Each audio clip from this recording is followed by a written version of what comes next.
My name is Amanda Wilson. I'm 60 years old, and what I'm about to tell you will forever change how you look at your own family. Just 3 days ago, my son Daniel and his wife Harper pushed my husband Frank and me off a 90-foot cliff. As I lay there broken and bleeding, I heard Frank's desperate whisper, "Amanda, don't move. Play dead." But that wasn't the worst of it. The worst was when Frank revealed a terrible truth our son had kept hidden for 25 years. For 4 decades, Frank and I built what we believed was the perfect family. We woke up every morning in our little suburban home where the smell of fresh coffee mingled with bird song. I worked as a teacher at the local elementary school and came home each afternoon with stories about my young students. Frank had his carpentry shop where he created beautiful furniture. His hands, rough yet gentle, could transform simple wood into art. We had 2 sons, Andrew, our firstborn, and Daniel, 5 years younger. Andrew was the soul of our house, always laughing, always helping his father in the shop, always protecting me from worry. Daniel was different, more reserved. But I loved him with the same intensity. "Mother, you never play favorites."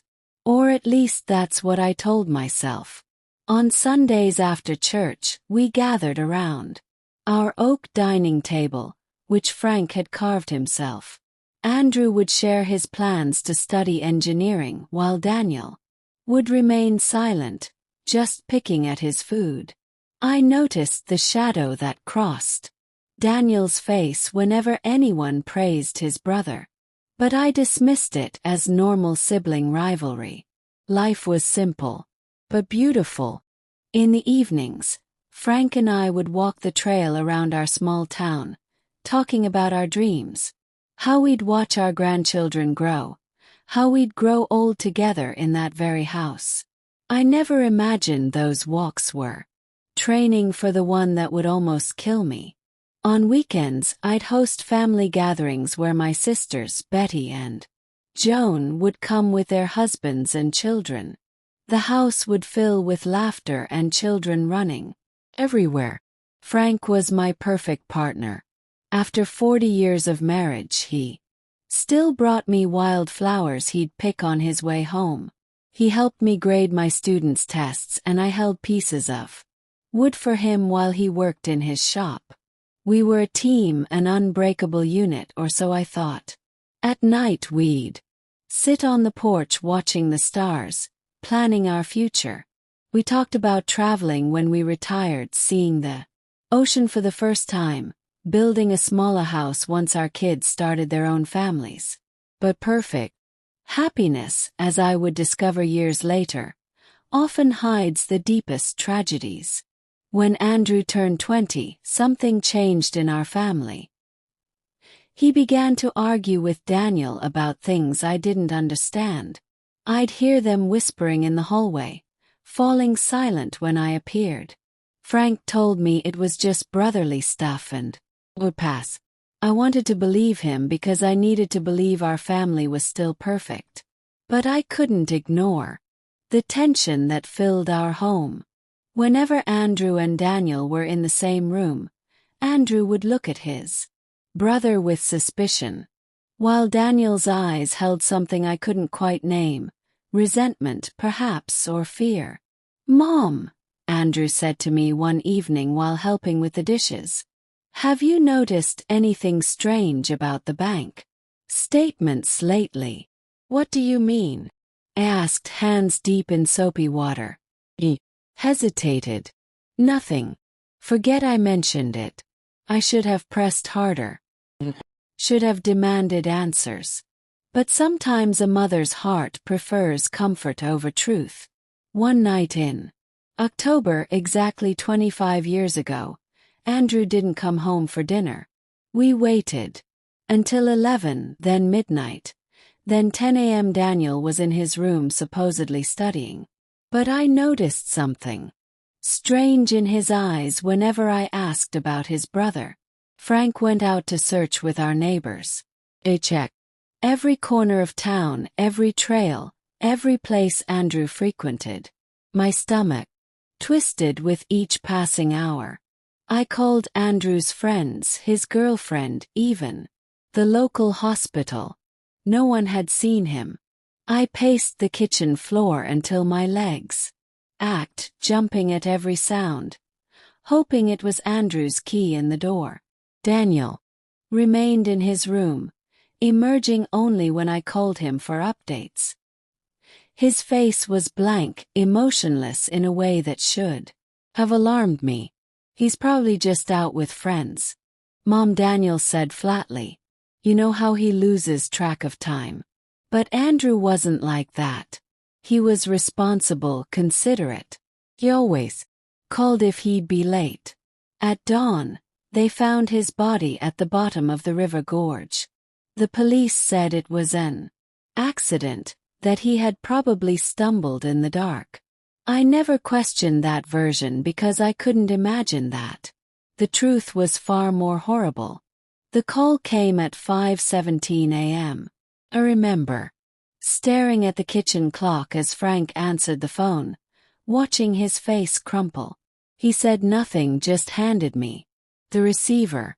Sheriff Thompson's voice was gentle but firm. Mrs. Wilson, I'm so sorry. We found Andrew. There's been an accident. My legs gave out, slid to the floor, still clutching the phone. Frank knelt beside me, his strong arms holding me as my world collapsed. Daniel appeared in the doorway, his expression unreadable. What happened? He asked, his voice oddly calm. Your brother, Frank managed to say, his voice breaking. He fell from the ridge at Carver's Gorge. Daniel nodded slowly, turned and walked back to his room. No tears, no cry of anguish, just a nod. Time I attributed it to shock. Now, the memory of his reaction sends shivers down my spine. Andrew's funeral was the darkest day of my life. I wore my only black dress, the same one I'd worn to my mother's funeral. Daniel was strangely composed for someone who had just lost his older brother. While I cried until I had no tears left, he remained silent, with an expression that now, knowing what I know, terrifies me. Frank never left my side that day, holding me up when my legs gave out, whispering words of comfort that I now know tasted bitter. In his mouth, his eyes were hollow, haunted by something beyond grief. But I was too consumed by my own pain to notice. After the funeral, our home felt like a museum of lost happiness. Andrew's room remained untouched, his engineering textbooks stacked on the desk, his baseball trophies gleaming on the shelf, his bed made with hospital corners just as he'd left it that morning. I'd stand in the doorway for hours, unable to enter, unable to walk away. Frank retreated to his workshop, spending more time there than ever before.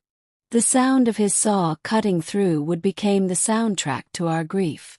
Sometimes late at night I'd hear crashes and banging, Frank destroying what he'd spent hours creating. Only Daniel seemed to adjust quickly. He returned to college 2 weeks after the funeral, citing important exams and projects. Andrew wouldn't want me to fall behind, he explained with a logic that seemed callous at the time. In the months that followed, I sleepwalked through life. I took a leave of absence from teaching, unable to face my students' innocent questions about my absence. Some days I couldn't find the energy to leave our bedroom. Frank would bring me meals on a tray, sitting silently beside me as I pushed the food around the plate. He's gone, Mandy, Frank would whisper, using his pet name for me. Our boy is gone. What he didn't say, what he wouldn't tell me for 25 more years, was that our other boy had taken him from us. After Andrew's death, Daniel changed completely. He became more attentive, more loving, as if trying to make up for something. He helped me with chores, accompanied his father to the workshop, and brought me things when he saw I was sad. I thought it was his way of dealing with grief, of filling the void Andrew had left. How naive I was. What he was really doing was building a perfect mask to hide the monster inside. The years passed and the wound never fully healed, but we learned to live with it. I returned to teaching after 6 months, finding solace in my students' laughter. Frank continued his carpentry, though his pieces took on a darker tone, more angular, less inviting. We rarely spoke of Andrew, not because we'd forgotten him, but because remembering hurt too much. Daniel graduated from college with a business degree and, to our surprise, showed interest in carpentry. He apprenticed with Frank, learning the trade his father had intended to pass down to Andrew. He has a natural talent, Frank admitted one evening, his voice tight. His joints are perfect. I was pleased that father and son had found common ground, even as I noticed the strain in Frank's voice whenever he praised Daniel's work. At the time, I attributed it to the painful reminder of Andrew, who'd spent countless hours in the workshop before college. I didn't recognize it as the strain of a man forced to mentor his firstborn's killer. When Daniel was 28, he met Harper Lewis at a craft fair where he was selling pieces from the family business. She was elegant, sophisticated, and worked in marketing for a furniture chain. Within a year they were engaged. "She's perfect for him, isn't she?" I said to Frank as we watched them dance at their engagement party. Frank nodded, a tight smile on his face. "She certainly knows what she wants." Harper integrated herself into our family with remarkable efficiency. She called me mom and brought me expensive teas when she visited. She discussed business strategies with Frank, offering to help market Wilson-crafted furniture to a broader audience. On the surface, she was the perfect daughter-in-law, but there was something calculating in her eyes when she thought no one was looking. Daniel and Harper married in a lavish ceremony that seemed at odds with our family's modest lifestyle. Her parents, wealthy real estate developers from the next town, spared no expense. I felt out of place in my department store dress among Harper's friends in designer gowns. "Don't worry about it, Mom," Daniel assured me when I expressed concern about the cost. "Harper's parents are handling everything. Just enjoy the day." 2 years later, they gave us our first grandchild, a boy they named Ethan. Holding him in my arms, I felt a healing I hadn't thought possible. When their daughter Lily was born 3 years after that, our family felt complete again. Daniel opened his own workshop separate from Frank's, but using the Wilson name. Harper created a sleek website and social media presence. Business boomed. They built a house in an upscale neighborhood, drove luxury cars, and took expensive vacations. Daniel explained it as smart investments in Harper's business acumen, and we were happy for their success. Every Sunday, they'd bring the children for dinner. Harper would help me in the kitchen while Daniel and Frank took the kids to the workshop. These moments of domestic harmony were precious to me, proof that life could be good again after tragedy. "You've raised a wonderful son," Harper told me once as we prepared dinner. "He's so generous, so dedicated to family." I beamed with pride, not recognizing the irony in her words. The son I'd raised was neither wonderful nor dedicated to family. He was a pretender, a wolf in sheep's clothing biding his time. For 20 years we lived in this comfortable illusion. Frank and I retired me from teaching him from active woodworking, though he still puttered in his shop for pleasure. We lived frugally on our pensions and savings, content with our modest home and simple pleasures. Then came the day that would expose the first crack in the facade Daniel had so carefully constructed. 6 months ago, as Frank and I approached our 60th birthdays, Daniel suggested we update our will. Dad, you're both 60 years old now, he said during Sunday dinner. It's important to have everything in order. Harper nodded beside him, stroking my hand with fingers that would later push me to my death. We love you both so much and we want to make sure you're protected, she added in her sweet voice. How foolish I was to interpret those words as genuine love. The lawyer, an older man named George Roberts, whom we had known for years, explained our options. We could put everything in a trust, divide the inheritance among Daniel's children, or make a traditional will. Daniel insisted on naming him and Harper as our sole heirs, arguing they would handle the equitable distribution to the grandchildren. Besides, he said, you're going to need us when you're older. Better for us to have access to the resources to take care of you properly. Something in his tone made me uncomfortable, but Frank seemed convinced. My husband, who had always been more trusting than me, accepted the proposal without much resistance. I had my doubts, especially since I remembered how Andrew had always talked about helping us financially when we got older. My oldest son had plans, dreams, of taking care of us when the time came, but Andrew was gone and Daniel was our only surviving child. We signed the papers on a Tuesday afternoon. Remember, Harper was wearing a pretty green dress and gave me a big hug afterward. Now we're officially a united family forever, she whispered in my ear. Her words gave me a chill, though I didn't understand why. That night, as I made dinner, I couldn't shake the feeling that I had made a terrible mistake. Frank was unusually quiet, staring out the kitchen window at his workshop. Frank, I said hesitantly. You think we did the right thing today? He didn't answer immediately, his eyes fixed on some distant point. It's practical, he finally replied. Daniel will make sure everything's handled properly. But there was doubt in his voice, a hesitation that I should have pursued further. The following weeks were strange. Daniel and Harper started visiting us more often, but their visits had a different feel.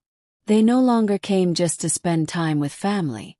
They always had suggestions about how we should improve the house, what investments we should make, or what life insurance policies we should get. Mom, you should think about selling this big house and moving somewhere smaller, Harper said while examining our furniture with calculating eyes. We could help you find a comfortable apartment in town. But I loved our home. Every corner held a memory. Every room told a story of our 40 years of marriage. The kitchen where I had prepared thousands of meals for my family. The workshop where Frank created his masterpieces. The yard where our children and grandchildren had played. Couldn't imagine my life anywhere else. When I told them this, I saw a flicker of irritation in Daniel's eyes that chilled me to the bone. Mom, you're being irrational, he said in a tone he had never used with me before. This house is too big for 2 people your age. If you fall down the stairs or something happens, we won't be able to help you in time. Harper nodded vigorously. Besides, the upkeep must cost a fortune. It would be much smarter to sell now while the housing market is high and move to something more appropriate for your age. Frank began to consider their arguments. My husband, who had always been practical, started talking about the logic behind their suggestions, but I couldn't shake the feeling that there was something more behind all this pressure. One night, after another of these tense conversations, I asked Frank if he didn't think it was strange that Daniel was suddenly so interested in our financial affairs. "Amanda, he just cares about us," he replied while brushing his teeth. "Maybe we should consider his suggestions. We're not as young as we used to be." But I saw something in my husband's eyes. Shadow of doubt he didn't want to acknowledge. Now, I know that Frank already had his suspicions that he had started to connect dots I didn't even know existed. One afternoon, while Daniel and Harper were visiting, I overheard them talking in the kitchen. I had gone upstairs to get a photo album they'd asked to see, but stopped on the stairs when I heard my name. "Amanda is being stubborn about the house," Harper was saying, her voice low but intense. "We need that money, Daniel.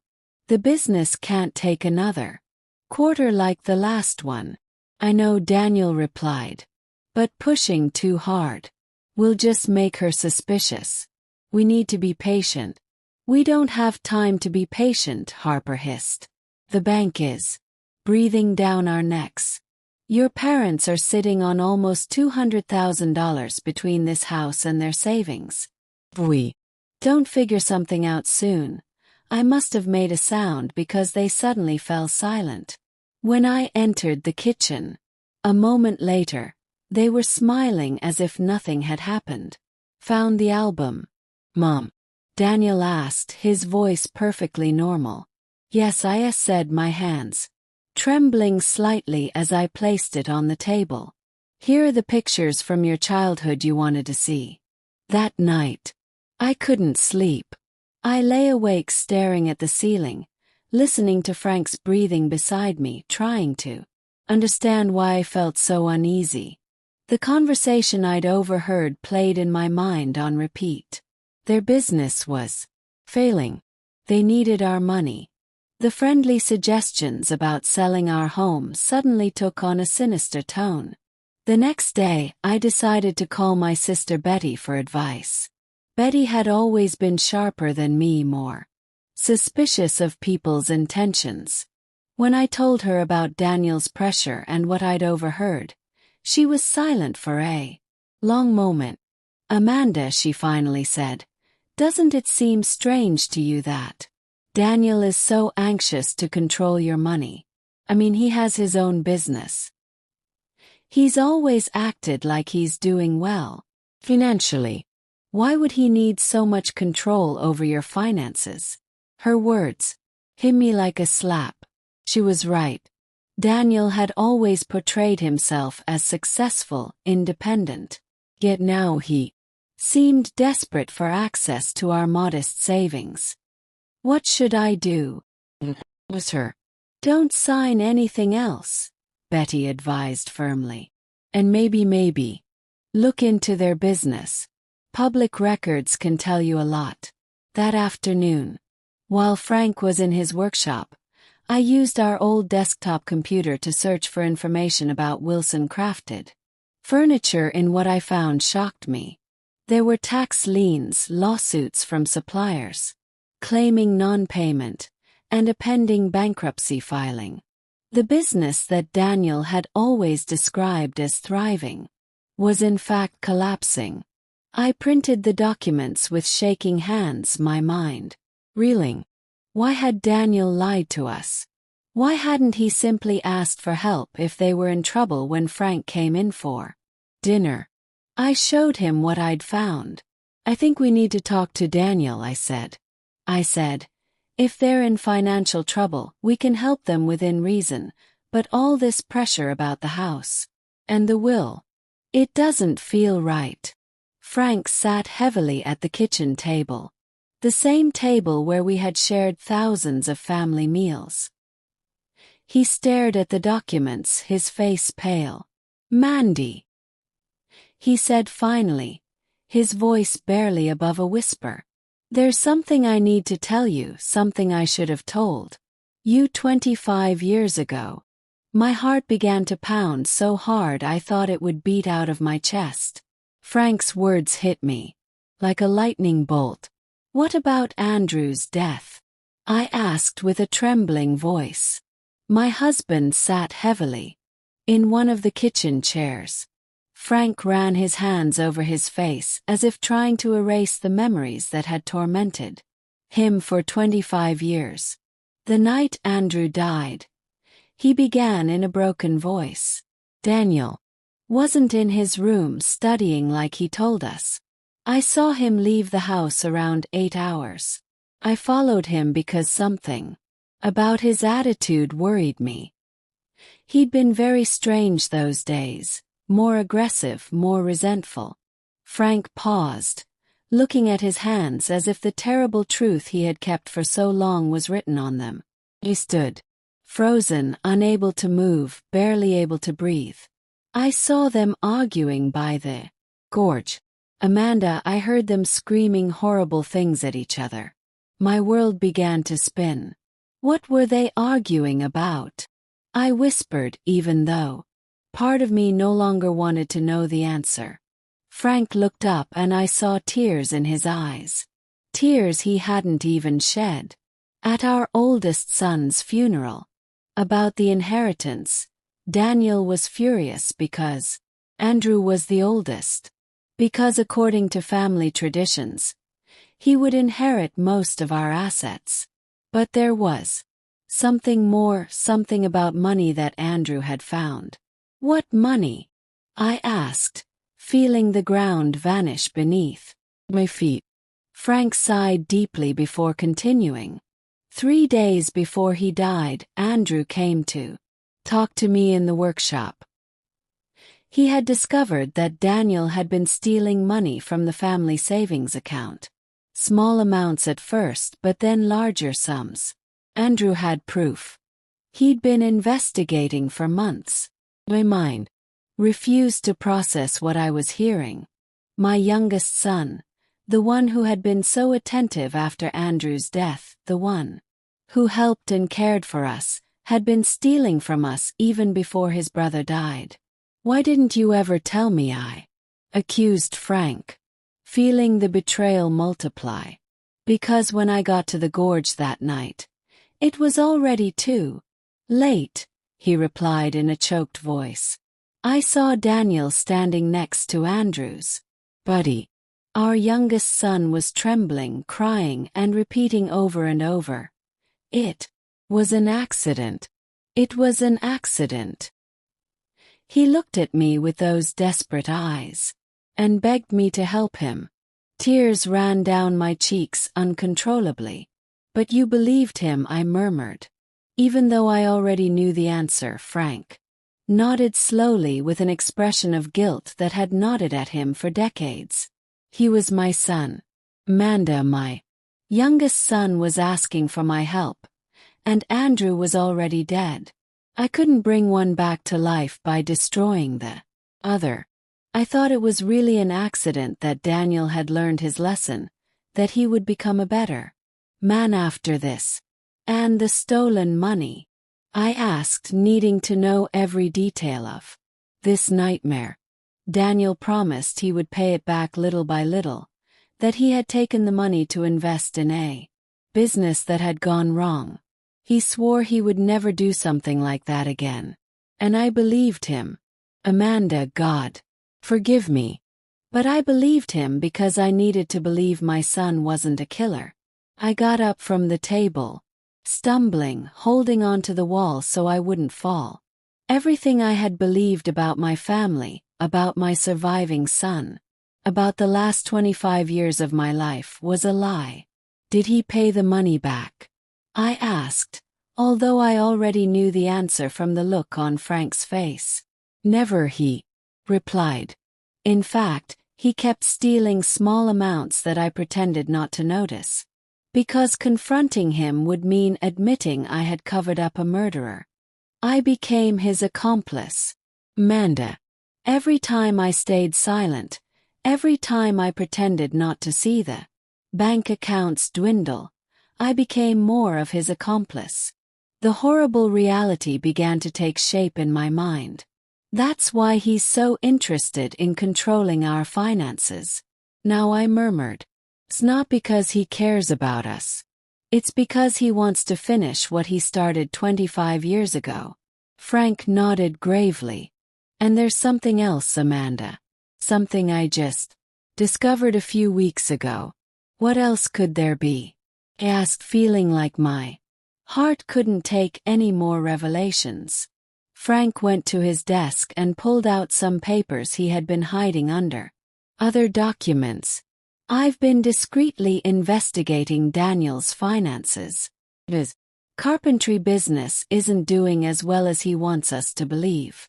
In fact, he's on the verge of bankruptcy. Owes more than $100,000 to several banks and suppliers. The papers trembled in my hands as I read the numbers. Daniel wasn't the successful man he pretended to be. He was a desperate failure who had been living on lies and stolen money for decades. Does Harper know all this? I asked, remembering her sweet smile and loving hugs. I'm sure she does, Frank replied. I've noticed how she directs the conversations when they talk about our money, how she asks specific questions about our savings, the value of the house, our life insurance policies. They aren't innocent questions, Amanda. They are questions from someone calculating exactly how much our deaths are worth. That sentence chilled me to the bone. Our deaths, I repeated in a whisper. It was the first time I had considered that Daniel might want to cause us physical harm. Until that moment I thought he just wanted to rob or cheat us. But if he had killed his own brother for money, what would stop him from killing his parents for the same reason, Frank? I said, grabbing his hands. We have to go to the police. We have to tell them the truth about Andrew and about what's happening now.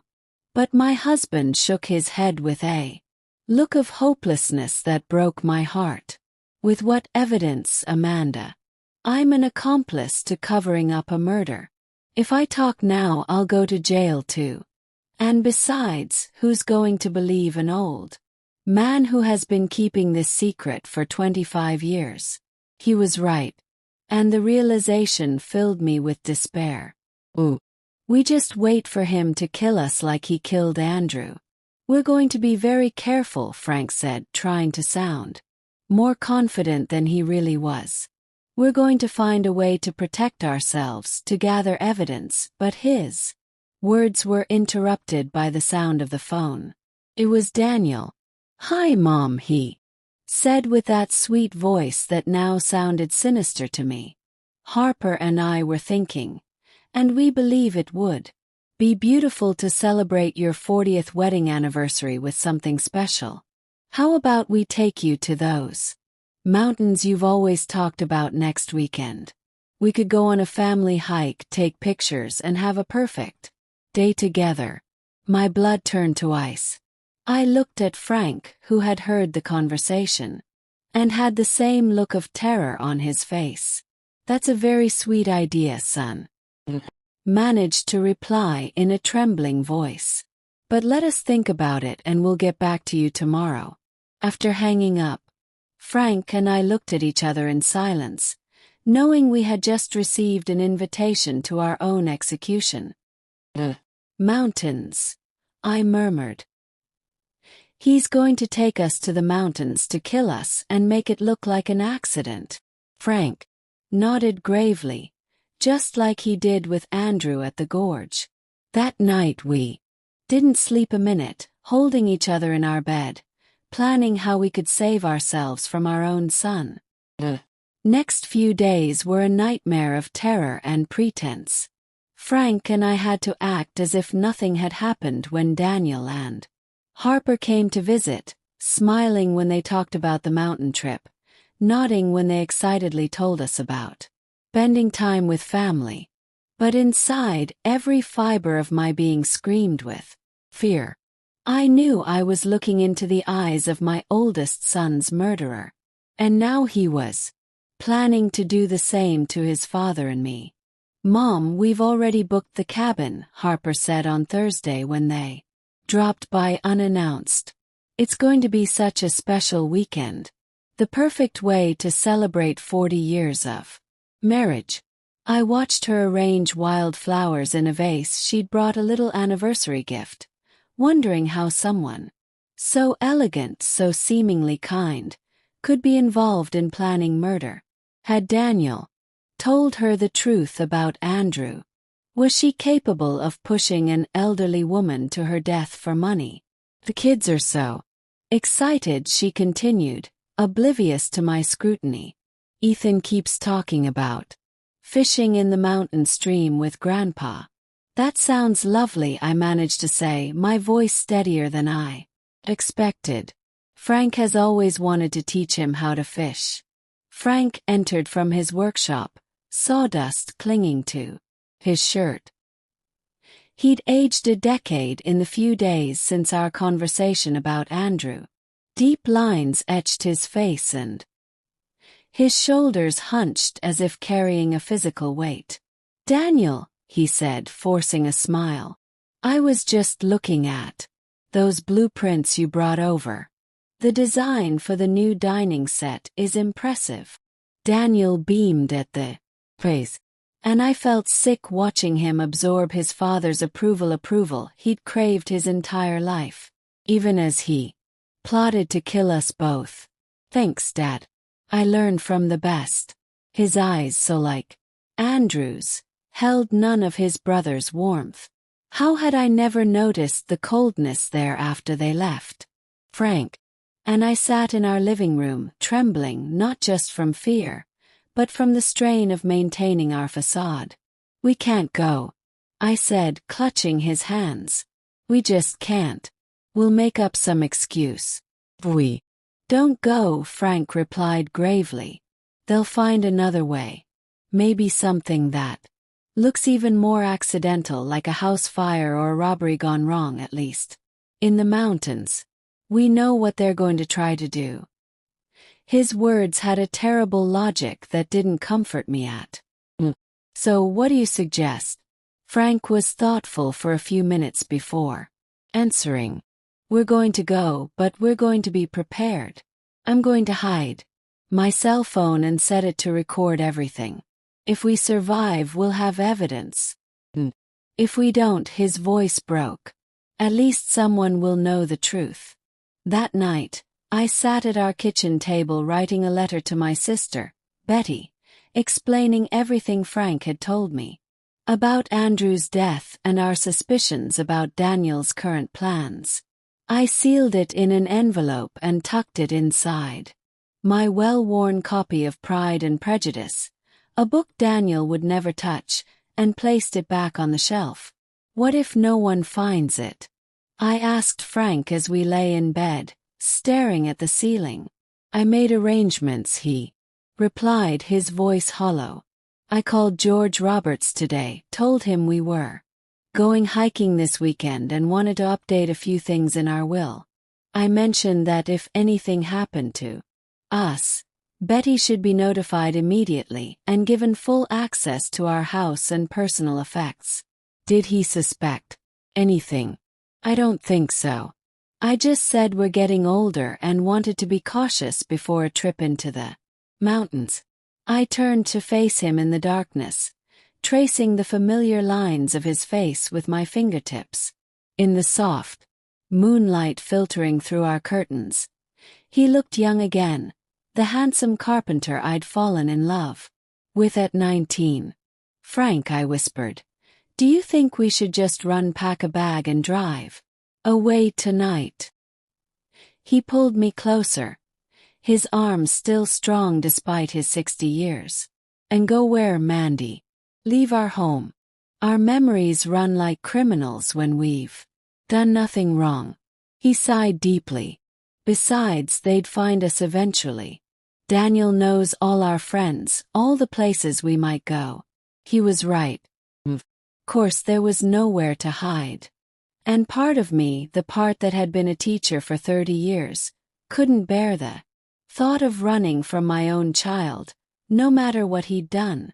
Then we fight, I said, surprising myself with the determination in my voice. We go to the mountains, but we fight back. I felt Frank nod in the darkness. We fight, he agreed. For Andrew, for ourselves, and for the truth. On Friday evening we began packing for the trip that might be our last. Frank pulled our ancient hiking boots from the back of the closet, checking the laces, cleaning off the dust. Do you remember when we bought these? He asked, a sad smile playing on his lips. That camping trip when the boys were young. I nodded, memories flooding back. Andrew had been 10, Daniel just 5. We'd pitched a tent by Silver Lake, caught fish for dinner, and told ghost stories around the campfire. Andrew had been brave, venturing into the woods with his father to gather firewood. Daniel had clung to me, afraid of the shadows between the trees. Andrew protected him from the forest monsters, I said softly, recalling how our oldest son had fashioned a monster repellent from pine cones and leaves to make his little brother feel safe.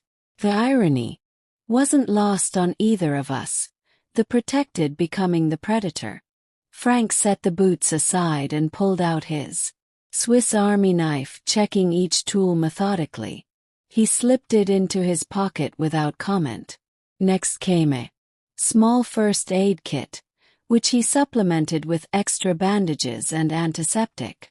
Just in case, he murmured, though we both knew what kind of injuries he was anticipating. I packed light, a change of clothes, our medications, a flashlight with fresh batteries. In the side pocket of my backpack, I hid a small can of pepper spray I'd bought years ago when I worked late at the school. I'd never imagined I might use it against my own son.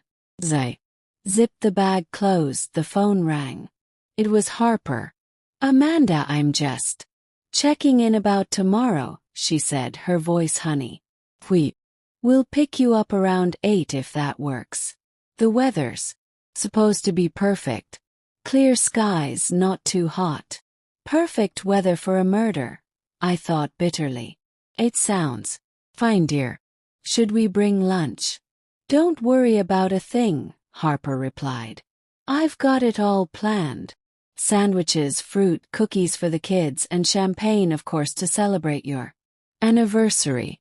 How thoughtful of her to bring champagne to toast our deaths. That's very kind, I said, amazed at how normal I sounded. Frank and I are looking forward to it. The lie felt like acid on my tongue. After hanging up, I went to find Frank in his workshop. He was standing at his workbench, staring at a photograph in a simple wooden frame. Andrew at 18, cap and gown, his future bright before him. He would have been 45 this year, Frank said without turning around. Probably married, maybe. Children of his own. I placed my hand on his shoulder, feeling the slight tremor there. I keep thinking about his last day, I said. How ordinary it was. I made pancakes for breakfast. He was rushing out to meet friends, but he stopped to kiss my cheek. Love you, Mom, he said. Just like that, the last words I ever heard from him. Frank turned, embracing me as the tears came. Tears we'd both held back for too long, afraid that once we started crying we might never stop. I failed him, Frank whispered into my hair. I should have gone to the police that night. Should have made Daniel face the consequences. Maybe then we both failed him, I said. And we failed Daniel too, in different ways. The thought surprised me, but I knew it was true. By keeping Andrew's murder secret, Frank had denied Daniel the chance to face his crime, to seek redemption. And I had been blind to the darkness in my younger son, seeing only what I wanted to see. We stood there, holding each other amid the sawdust and tools, grieving not just for Andrew but for the family we thought we had. The family that had never really existed. When we finally separated, Frank's expression had changed. The grief remained, but determination had taken hold as well. "There's something I haven't told you," he said, moving to a cabinet in the corner of the workshop.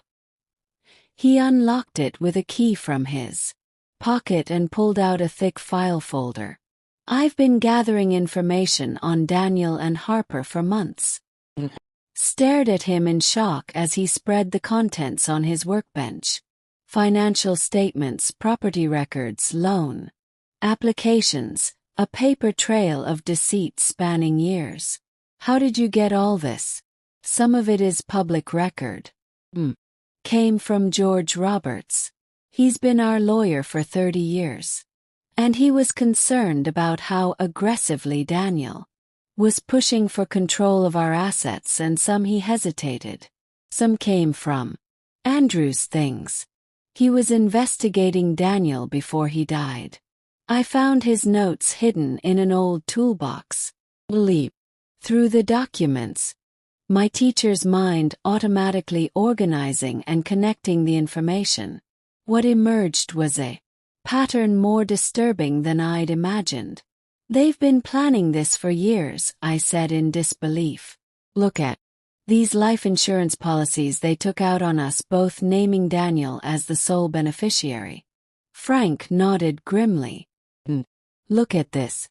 He pointed to a bank statement from 6 months ago. "They're completely broke. The business is underwater.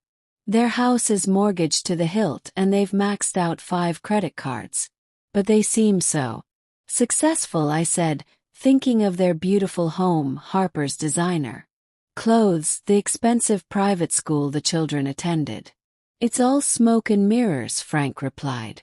"They've been living beyond their means for years, borrowing from one source to pay another. Now it's all collapsing. They need cash and they need it fast. Our deaths would solve their problems," I murmured. The reality of our situation sinking in deeper.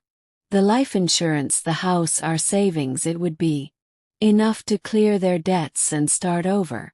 Exactly. Frank gathered the documents, returning them to the file. "And Daniel has experience making murder look like an accident." A chill ran through me despite the warm evening. "Ooh. You think Harper knows about Andrew?" Frank considered the question. "Don't know, but she's certainly willing to kill us for money. So, does it really matter?" He was right. Whether Harper knew about Andrew's murder or not, she was complicit in planning ours. The sweet, sophisticated woman who called me Mom was in reality calculating the profit from my death. As we continued preparing for the trip, I made one last desperate attempt at normally baking oatmeal cookies for the grandchildren. The familiar routine, measuring flour, creaming butter and sugar, temporarily soothed my frayed nerves. I imagined Ethan's face lighting up when I handed him the container. Lily asking for just one more, "Please, Grandma." Would I ever see those faces again after tomorrow? Would I ever hear Lily's giggle or feel Ethan's small hand in mine? Thought of my grandchildren brought a new wave of anguish. What would happen to them if our suspicions were correct? If their parents were convicted of murder, they would lose everything. Parents, grandparents, home, security. Frank, I called, the realization striking me with force. The children, if something happens to us and Daniel and Harper are responsible, the children will be orphans. Frank appeared in the kitchen doorway, his face ashen. I didn't think of that. We stood in silence, the weight of this new concern pressing down on us. Finally Frank spoke. "Betty would take them," he said. "She and Jim are good people. They'd make sure Ethan and Lily were loved and cared for." I nodded, clinging to this small comfort. Betty and Jim had raised 3 wonderful children of their own. They would be kind to our grandchildren, would tell them stories about their grandparents, would make sure they knew they were loved. As night fell, Frank and I sat on our porch swing, watching the stars emerge, one by one. The same stars we'd gazed at with Andrew and Daniel when they were boys, naming constellations, making wishes on shooting stars. Do you remember what Andrew always wished for? Yes. Frank smiled. The first genuine smile I'd seen in days. To go to space. Every shooting star, every birthday candle, always the same wish. He would have made it too. I said he was so determined. We swung gently in the darkness, cherishing these memories, stealing these moments of peace before the storm. If something happens tomorrow, Frank said quietly, we don't make it back. I know, I interrupted, squeezing his hand. I love you too. For 40 years and beyond. We went to bed early, though neither of us expected to sleep. Frank held me close, his heartbeat steady against my back. Memorized the feeling of his arms around me, the scent of sawdust and aftershave that had been the backdrop of my life for 4 decades. Tomorrow we would face our son, the son who had murdered his brother, who had stolen from us for years, who now planned to kill us both for money. We would face him not just with fear, but with knowledge, with evidence, and with the determination to survive. As I drifted into an uneasy sleep, my last thought was of Andrew, his bright smile, his kind eyes, his protective nature. If there was any justice in this world, his spirit would be with us tomorrow. We would need all the help we could get. The doorbell rang at precisely 8 o'clock. I took a deep breath, smoothed my shirt, and opened the door with what I hoped was a convincing smile. "Good morning," Harper chirped, looking fresh and elegant in expensive hiking gear that had probably never seen a trail. "Ready for our adventure?" Behind her, Daniel was loading gear into their luxury SUV backpacks. A cooler, what looked like climbing equipment. Ethan and Lily were already buckled in the back seat, their excited faces visible through the window. "Just need to grab our bags," I replied, ushering her inside. "Frank's just finishing his coffee." In the kitchen, Frank sat rigid at the table, his untouched mug before him. He stood when Harper entered, his smile not reaching his eyes. "Beautiful day for a hike," he said, his voice hollow to my ears, though Harper seemed to notice nothing amiss. "Perfect," she agreed. "The forecast says clear all. We should have amazing views from the summit. If we live to see them, I thought." Daniel appeared in the doorway, all enthusiastic energy. "Mom, Dad, today's going to be great. I've mapped out the perfect trail, challenging enough to be interesting, but not too difficult." His performance was flawless. The devoted son planning a special outing for his aging parents. Had he rehearsed in front of a mirror, practiced his expressions, his tone of voice? "Sounds wonderful," I managed to say, picking up my backpack. "We're looking forward to it." Frank discreetly patted his pocket where I knew his phone was hidden, already recording. He grabbed our water bottles from the counter and led the way outside.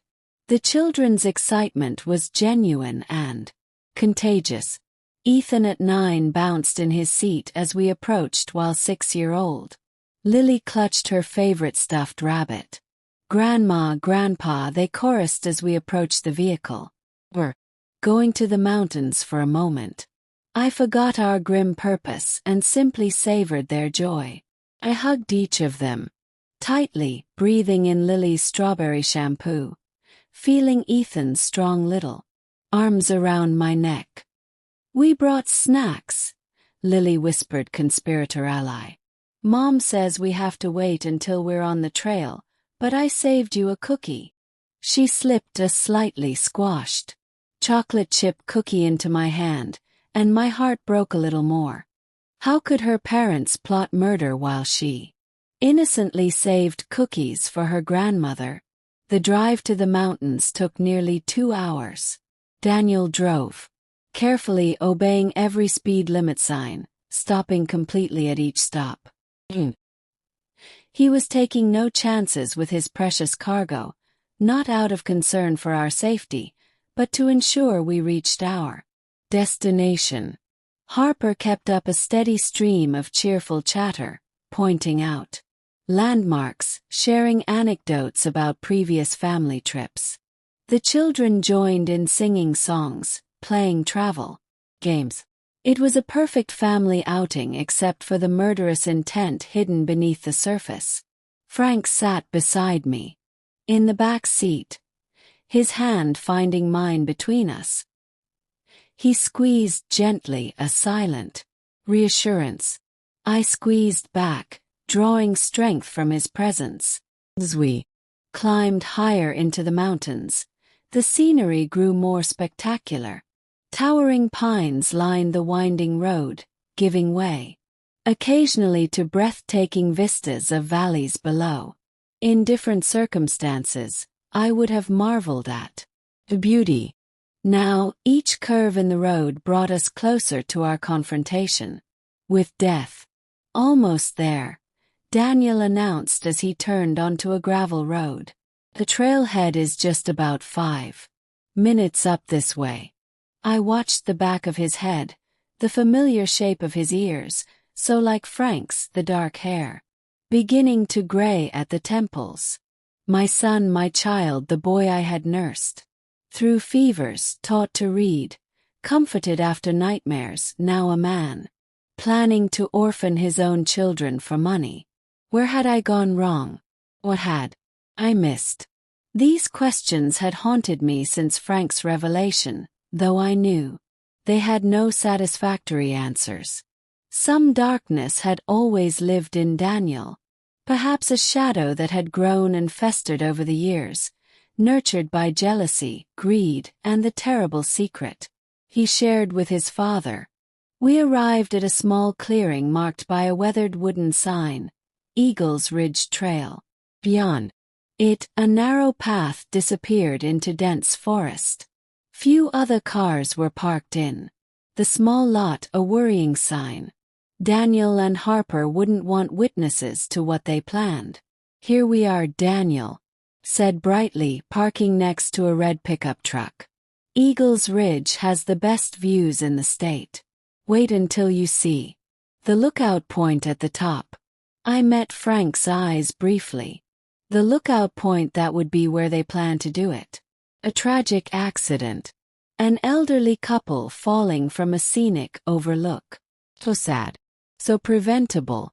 We exited the vehicle. The children immediately racing around the clearing, burning off energy after the long drive.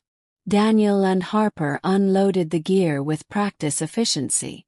Ethan, Lily, come help carry your packs, Harper called, handing each child a small backpack.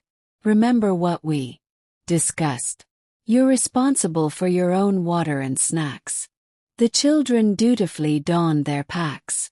Ethan, helping his sister adjust her straps. They look so innocent, so normal. They have any idea what their parents were planning? Course not. They were just excited for a day in the mountains with their family. Daniel approached with our backpacks heavier than the ones we'd packed ourselves. Added some extra water and trail mix, he explained, and a first aid kit just in case. Or perhaps to make our bodies heavier, to ensure we fell faster, hit harder. Thank you, son, Frank said, his voice steady as he accepted the pack. Always prepared. Daniel beamed at the praise like he had as a child whenever Frank acknowledged his efforts. The need for his father's approval still drove him even now, even as he planned Frank's murder. Harper gathered us together at the trailhead, pulling out her expensive camera. Let's get a picture before we start, she suggested. To commemorate the day, we arranged ourselves in front of the sign, Frank and I in the center, Daniel and Harper. On either side, the children kneeling in front. Perfect family portrait. Will, Harper called, setting the timer and rushing to join us. I forced my lips into a smile, wondering if this photo would later be shown at our funeral, the last picture taken of the happy couple before their tragic accident. Would people notice the tension in our posture, the fear in our eyes, or would they see only what they expected to see? A family enjoying a day together. The camera flashed, capturing the moment for posterity, for evidence. All right, let's hit the trail, Daniel said, consulting a map he pulled from his pocket. It's about 3 miles to the lookout point, mostly uphill but not too steep. We should take it slow. No rush. No rush indeed. They had all day to implement their plan. We set off single file. Harper leading the way with Lily. Then Ethan, followed by me and Frank. Daniel brought up the rear, supposedly to make sure no one falls behind, but more likely to keep us in his sight at all times. The trail was beautiful, winding through old-growth forest. Sunlight filtered through the canopy, creating dappled patterns on the forest floor.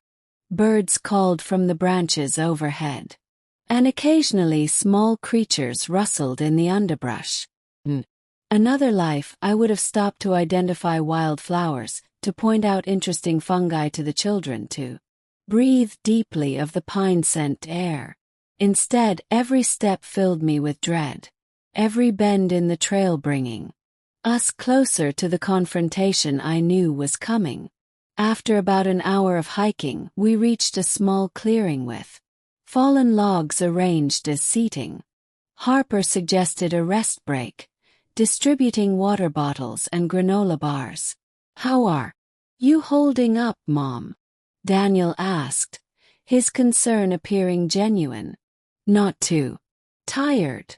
I'm fine, I assured him, taking a small sip of water. It's a lovely trail. Dad, you okay? Daniel turned to Frank, who was breathing a bit heavily. Just not as young as I used to be, Frank replied with a forced chuckle. But I'm enjoying the hike. Watched Daniel assess his father's condition, calculating. Would Frank's apparent fatigue accelerate their plans? Or would they stick to the original location, the lookout point with its convenient cliff? The children were full of energy, exploring the clearing, collecting pine cones and interesting rocks. Lily brought me a small purple wildflower. For you, Grandma, she said, placing it carefully in my hand. Because purple is your favorite. I hugged her close, breathing in her sweet scent. Thank you, sweetheart. Beautiful. How could her parents rob her of her grandparents? How could they live with themselves, knowing the trauma they were about to inflict on their own children? After the break, we continued upward. The trail grew steeper, the forest thinner as we gained elevation. Glimpses of the valley below appeared between trees. Spectacular vistas that would normally have had me reaching for my camera. Not much further, Harper called back to us. Maybe another half-mile to the lookout. Frank took my hand, squeezing it tightly. This was it. We were approaching the location Daniel and Harper had chosen for our accident. I felt Frank's phone press against my palm. As he discreetly passed it to me, I slipped it into my pocket, understanding his intent. If we were separated, we'd both have evidence. The trail curved sharply to the right, and suddenly the forest opened up. Before us stood a rocky outcropping that jutted over the Valley Eagles Ridge, the lookout point Daniel had described. The view was breathtaking, mountains stretching to the horizon, a river winding like a silver ribbon through the valley floor, forests and meadows creating a patchwork of greens and golds. It would have been a beautiful last sight. We made it, Daniel exclaimed, dropping his pack on a flat rock. What do you think worth the climb? It's spectacular, I admitted, moving cautiously toward the edge. The drop was at least 90 feet with jagged rocks below. A fall from here would certainly be fatal. Harper was already setting up her camera on a tripod, directing Ethan and Lily to stand near the edge, but not too close for photos. They posed obediently, their small forms silhouetted against the vast landscape. Frank, Amanda, let's get some pictures of you two together, Harper suggested after finishing with the children. Stand over there with the valley behind you. Pointed to a spot dangerously close to the cliff edge. Frank and I exchanged glances, but moved carefully to the indicated position. I felt the weight of the phone in my pocket, recording everything. Perfect, Harper exclaimed, snapping several photos. Now could you move back a bit? I want to capture more of the view. One step back would put us right at the edge of the cliff. This was it, the moment they had planned. Frank's hand tightened around mine.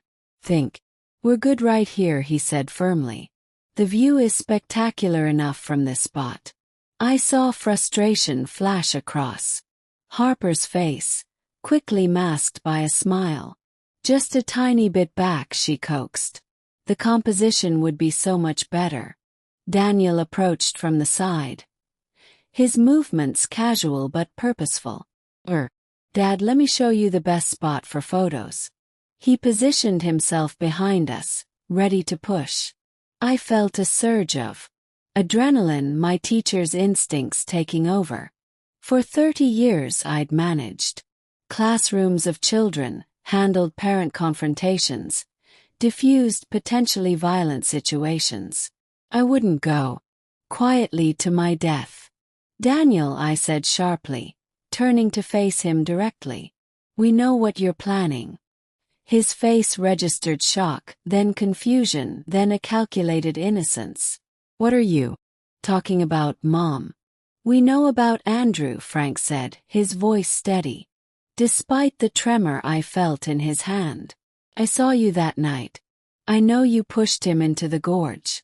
Daniel's face drained of color. Behind him, Harper froze, the camera forgotten in her hands. Dad, you're not making sense, Daniel said, but his voice had lost its confident tone. Andrew felt it was an accident. No, it wasn't, I replied, my voice stronger than I expected. And this wouldn't be an accident either. We know about the life insurance policies. We know about your debts. We know everything, Daniel. For a moment no one moved. The only sounds were the wind through the pines, and Ethan and Lily's distant voices as they explored a nearby cluster of rocks, oblivious to the confrontation unfolding. Then Daniel's expression changed, the mask of the devoted son, falling away to reveal something cold and calculating beneath. You don't know anything, he said, his voice lower. Harder. You're just a couple of confused old people. He took a step toward us. Frank immediately pushed me behind him, protecting me as he always had. We have evidence, Frank said. Documents, recordings. If anything happens to us, it all goes to the police. Harper moved to Daniel's side, her elegant facade similarly discarded. They're bluffing, she said dismissively. They don't have anything. Are you willing to take that chance? I asked, looking directly at her. Are you ready to spend the rest of your life in prison to never see your children grow up? At the mention of the children, I saw a flicker of doubt cross Harper's face. She glanced toward Ethan and Lily, then back at us. They're right here, I pressed my advantage. Your children are grandchildren. What do you think will happen to them if you're convicted of murder? Shut up, Daniel hissed, his composure cracking. Just shut up and listen. This can still work. One little push and all your problems are solved. You're old. You've lived your lives. We need this money to solve problems you created. Frank countered. Problems that started 25 years ago when you killed your brother over money. Daniel's face contorted with rage. He was going to ruin everything. Always the perfect son. Always Dad's favorite. He found out about the money I took and threatened to tell you both. What was I supposed to do? The admission hung in the air. Between us, crystal clear and damning. I felt a strange calm settle over me. We had our confession. The phone in my pocket was capturing every word. Daniel, I said softly. It's over. You can't kill us and get away with it. Too many people. Oh, liar. He spat. No one knows anything. Betty knows. Countered. Has letters from us explaining everything. George Roberts knows. He has copies of all the documents proving your financial fraud. Harper grabbed Daniel's arm. We need to think, she urged. What they're saying is true. It's not true, Daniel shouted, making Ethan and Lily look up in alarm from their rock exploration. They're making it up to confuse us, but doubt had crept into his voice. The perfect plan was unraveling. I took a chance, moving toward the children. Ethan, Lily, come here please, I called, keeping my voice steady and normal. It's time for lunch. The children obediently trotted over, sensing the tension but not understanding its source. Is everything okay? Ethan asked, looking between his parents and us. Dad, why are you yelling? Daniel struggled to compose himself. Everything's fine, buddy. A little disagreement about which trail to take next. I positioned myself between the children and their parents, a protective instinct taking over. Daniel, Harper, we're going back down now, I said firmly. All of us together. And when we get home, we're going to have a very long conversation about what happens next. Nothing's going to happen. Daniel snarled, but his confidence was faltering. Something already has, Frank replied. You've confessed to killing Andrew. It's recorded. Sover, son. Daniel lunged forward suddenly, grabbing for Frank's pockets. Where is it?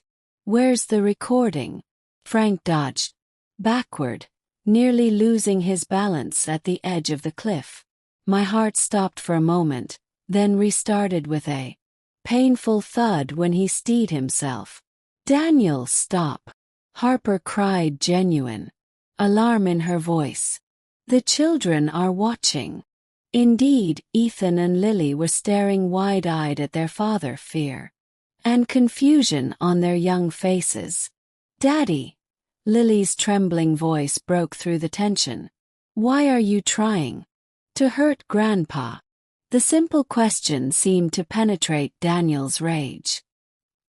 He looked at his daughter, then at his son, then back at Frank and me.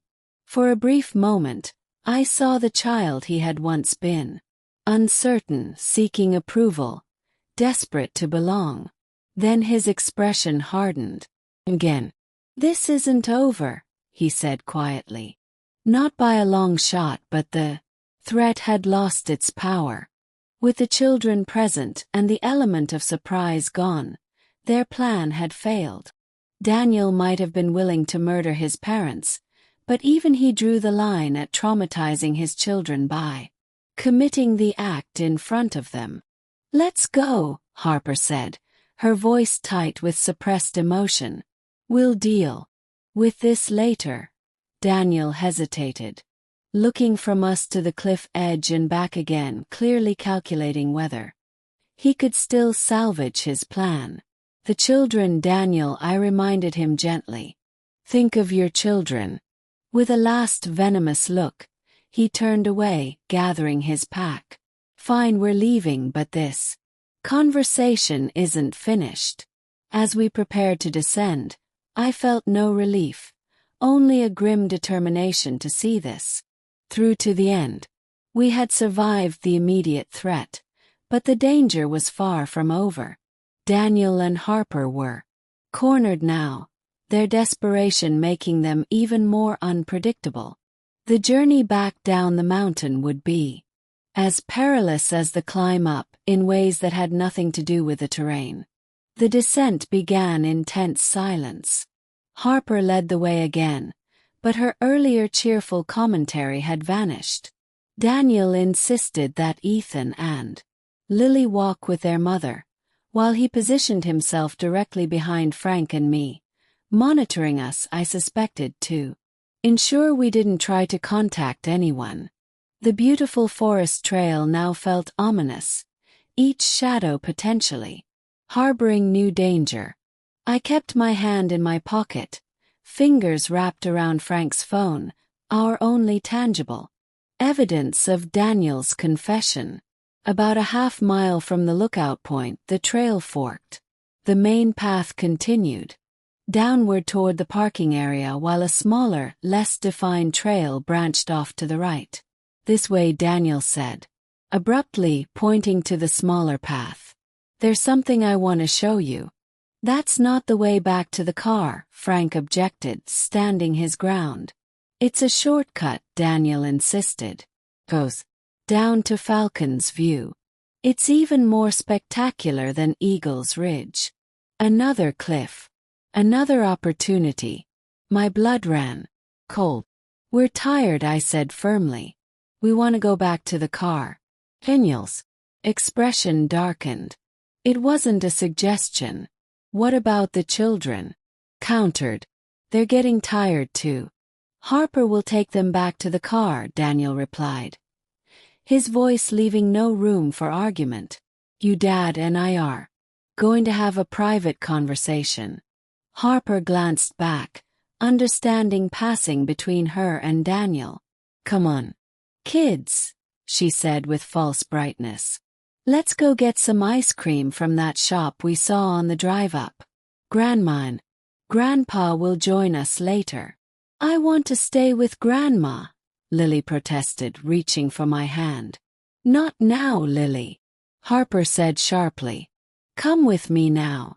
The little girl's face crumpled at her mother's tone, but she obeyed, casting a confused look back at me as Harper led her and Ethan down the main trail. Once they were out of sight, Daniel's demeanor changed completely. Gone was any pretense of the loving son. His face hardened. His posture became threatening. "Now," he said, gesturing toward the smaller trail, "we're going to talk about what happens next." "We're not going anywhere with you," Frank stated flatly. "Not after what you've admitted." Daniel laughed, a cold sound that echoed through the trees. "You don't have a choice. Either you come with me voluntarily or I'll make you. And trust me, you don't want me to make you."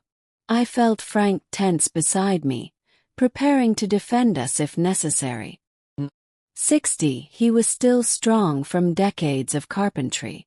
But Daniel was 30 years younger and fueled by desperate rage. "Daniel," I said, trying a different approach. "Whatever financial troubles you're in, we can help you. There are other solutions besides this." "It's too late for that." He snapped. "Way too late. You know what I did to Andrew. You have evidence. A recording." He gestured to my pocket where I'd slipped the phone. "You've ruined everything. You ruined everything. 25 years ago when you pushed your brother off a cliff," Frank said quietly. "Everything since then has just been the consequences catching up to you." Daniel's face contorted with rage. "Always Andrew. Even now, when he's been dead for decades, it's still all about him." The raw pain in his voice startled me. This wasn't just about money. It was about a lifetime of perceived rejection, of feeling second best, of toxic jealousy that had festered for decades. That's not true, I protested. He loved you both equally. Liar, Daniel shouted, his control slipping. Dad spent every weekend in the workshop with Andrew. Andrew has a natural talent, he'd say. Andrew understands the wood. Was just the tag along, the afterthought. Frank palled at his son's words. Daniel, I never meant to make you feel that way. Save it, Daniel snarled. I don't need your apologies now. What I need is for you both to come with me to Falcon's View and finish what we started. He took a threatening step forward and Frank instinctively moved in front of me again. We're not going anywhere except back down to the parking. Frank insisted. This ends now. Daniel's hand moved to his backpack, unzipping a side pocket when it emerged. He was holding a hunting knife when I recognized from our own kitchen. He said, "We're going to Falcon's View." His voice was deadly calm now. Or I use this choice. Frank stood his ground. You'd add 2 more murders to your conscience. Haven't you done enough damage? Conscience. Daniel laughed bitterly. That's rich coming from you, Dad. You've been covering up a murder for 25 years. You're as guilty as I am. The truth of his words hit Frank hard. I could see it in the slump of his shoulders. He had carried the weight of his complicity for decades, and now it was being thrown in his face by the very person he'd protected. You're right, Frank admitted quietly. I made a terrible mistake that night. I should have gone to the police immediately. Should have made you face the consequences of what you did. Maybe then, you would have had a chance to become a better man. For just a moment something flickered across Daniel's face. Regret perhaps, or a glimmer of the boy he had once been, before murder and lies had consumed him. But it vanished as quickly as it had appeared. Too late for that now, he said coldly. Way too late. Now move. He gestured with the knife toward the smaller trail. Frank and I exchanged glances silently, communicating as only couples who have spent 40 years together can do. We had to play for time to find an opportunity to escape or call for help. Reluctantly, we started down the narrower trail. Daniel close behind us, knife at the ready. The path was overgrown and treacherous with loose rocks that shifted under our feet. It wound around the mountain rather than directly down, and I soon realized we were indeed heading toward another overlook, one even more isolated than Eagle's Ridge. Daniel, I tried again. Think about what you're doing. Think about Ethan and Lily. I'm thinking about them, he retorted. I'm thinking about the future they'll have if I go to prison for Andrew's murder. I'm thinking about the shame they'll live with. I'm doing this for them. They'll live with even more shame if you kill us, I pointed out. They'll grow up without their parents. Is that what you want for them? Shut up, he snapped, but I could tell the words had hit home. Just keep walking.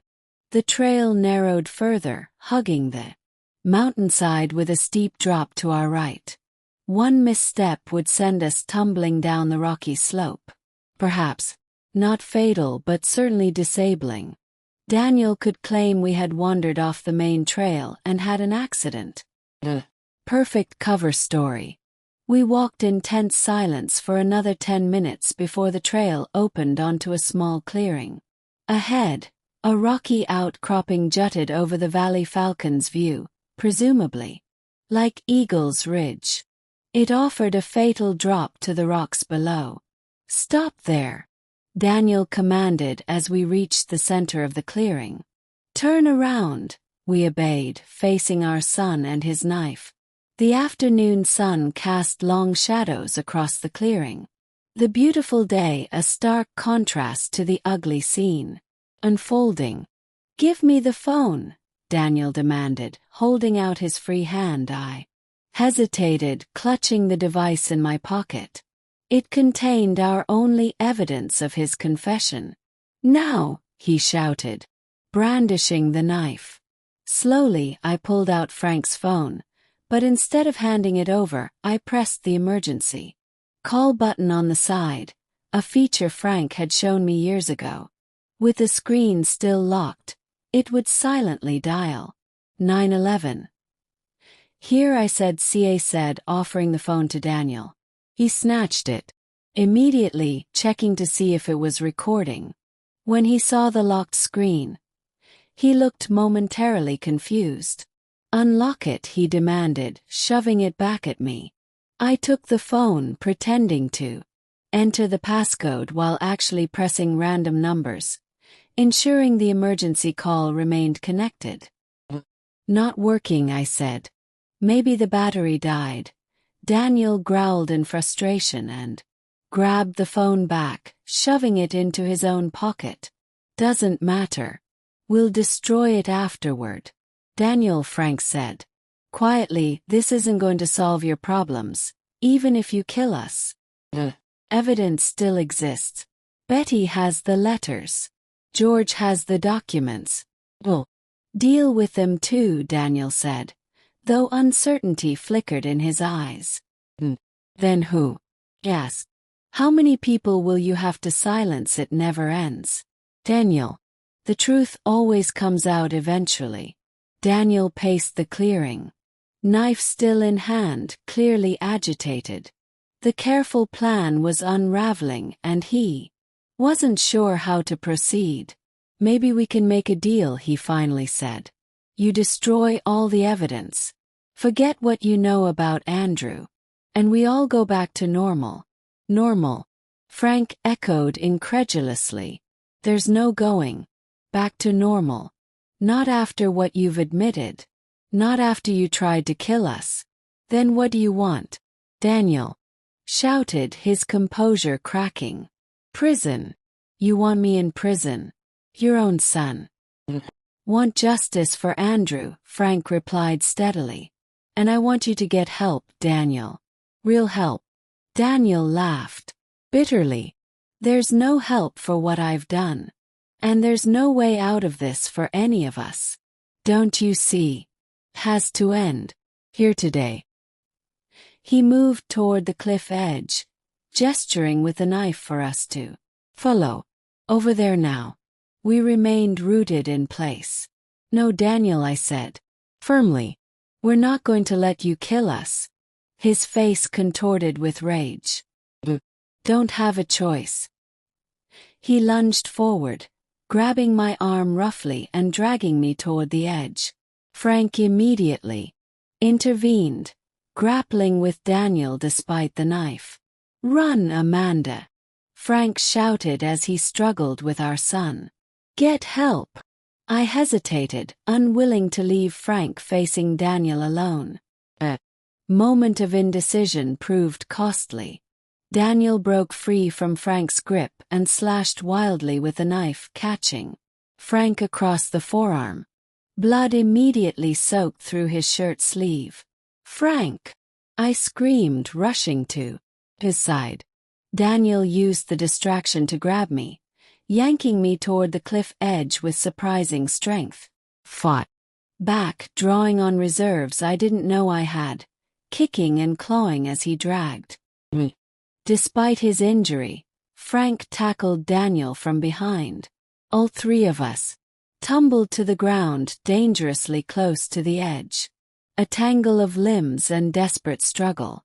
The knife skittered away across the rocky ground. "Stop fighting!" Daniel shouted, his face red with exertion.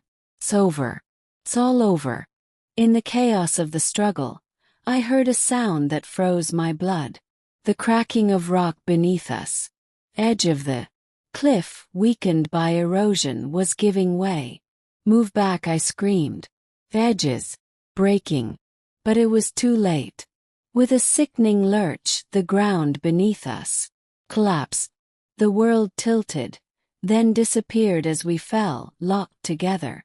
In a deadly embrace, screaming as the air whistled around us and the rocky ground approached at breakneck speed. The impact was brutal. I heard the horrible sound of bones cracking, the sound of my own body shattering against the rocks. The pain was indescribable, but even more terrible was the taste of blood in my mouth, and the certainty that this time Daniel had won. This time, there would be no witnesses to tell the truth. But then I heard Frank's voice, weak but clear. "Amanda, don't move. Play dead." And I realized something. Incredible, I was still alive. The pain was so intense I thought I would lose consciousness. Every fiber of my body screamed in agony. I felt blood running down my face and something wet and sticky soaking my clothes. But Frank's voice echoed in my ears like a divine command: play dead. With a willpower I didn't know I possessed, I remained completely still, controlling even my breathing so it would be imperceptible. A few feet away, I could hear the moans of pain from Daniel. He had survived the fall too, but from his groans, he seemed to be in worse condition than we were. "Harper." I heard my son's broken voice call out. "Harper, are you there?" There was no response. In the confusion, I hadn't realized Harper wasn't with us. Of course, she had taken the children back to the car. Daniel was alone with us. His concern for his wife made my stomach churn. This man, who had murdered his own brother and had tried to kill us, was still capable of feeling love for someone. The contradiction was almost incomprehensible. I heard movement as if Daniel were crawling toward us. My heart was beating so fast I was afraid he would hear it. Daniel's voice was closer now, uncertain. I kept my eyes slightly open but unfocused, my body completely limp. I could see Daniel's blurry form hovering over Frank, checking for signs of life. "Dead," he muttered, his voice a mixture of shock and something that sounded disturbingly like satisfaction. He moved to me next, his face coming into focus. As he leaned close, I could smell his aftershave, the same brand Frank used, a detail that now seemed perversely wrong. "Mom's gone too," he said to himself, his voice steadier. "It worked, just not the way I planned." His admission filled me with a strange hope. If he believed we were dead, maybe we would have a chance. Heard him fumbling with something, Frank's phone. I realized he was destroying the evidence. "Damn it," Daniel cursed. "Password protected. Doesn't matter. The fall should have destroyed it anyway." He tossed the phone aside. I heard it clatter against the rocks a few feet away. Then came more movement as Daniel struggled to his feet. He cried out. "Pain. My leg broken. Have to get back to the trail somehow. Have to find Harper." His footsteps, uneven and punctuated by gasps of pain, gradually receded. I waited until I could no longer hear him before I dared to whisper. "Frank, I'm here," came his faint reply. "Are you hurt badly?" I did a mental inventory of my body. My left arm was definitely broken. The pain was sharp and intense whenever I tried to move it. My head throbbed as if someone were hitting it with a hammer, and there was definitely something wrong with my ribs.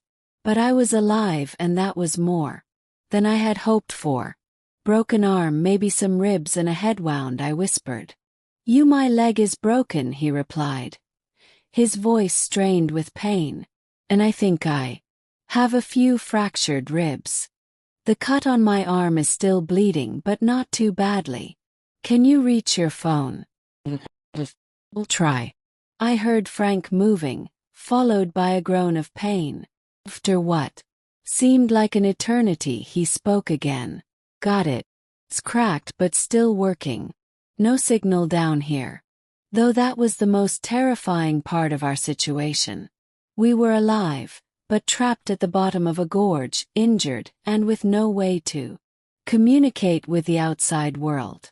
If no one came looking for us, we would die here slowly from thirst, hunger, or our injuries. Frank, I whispered, needing to know everything before it was too late. Tell me the whole truth about the night Andrew died. Everything. My husband sighed deeply as if he had been waiting for this moment for 25 years. That night, he began in a trembling voice. Andrew came to find me in the workshop. He was furious. He had papers in his hands, bank statements. He showed me evidence that Daniel had been stealing money from our accounts for months. Small amounts at first, then larger sums.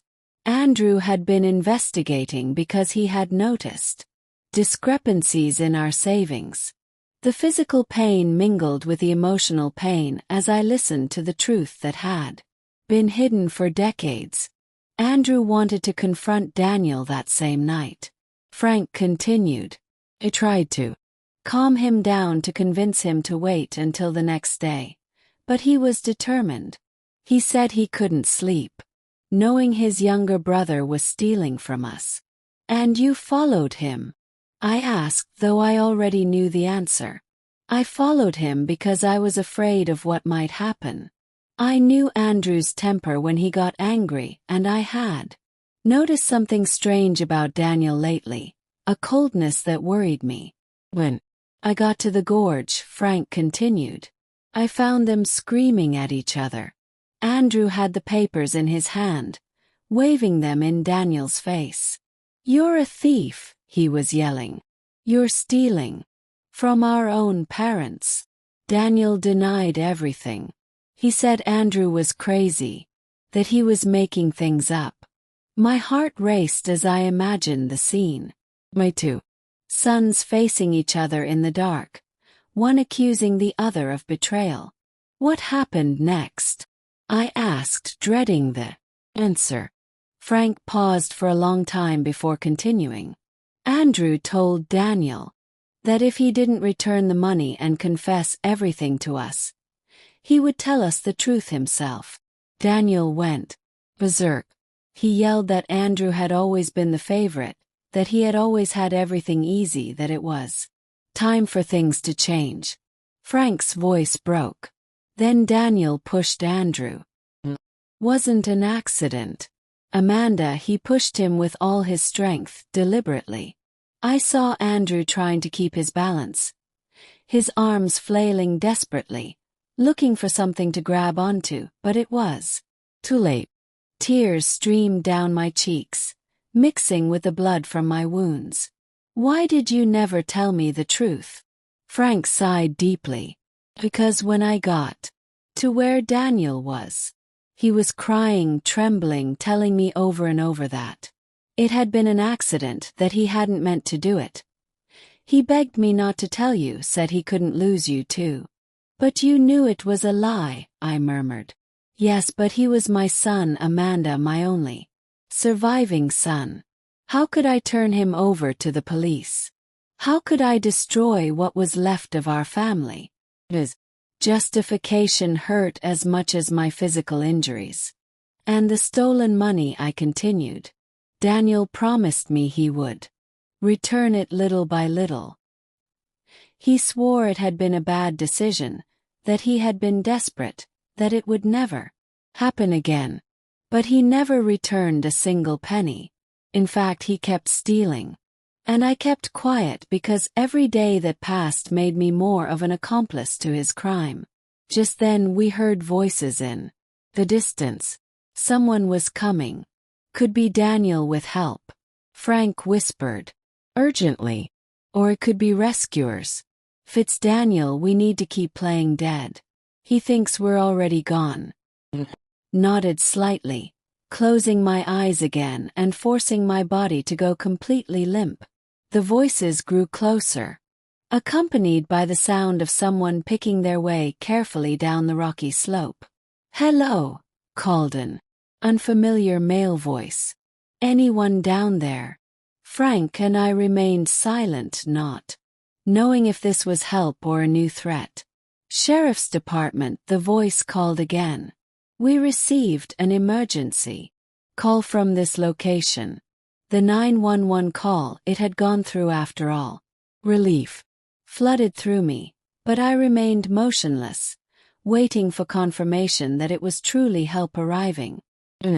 See them, another voice shouted. 2 people at the bottom of the gorge. They're not moving.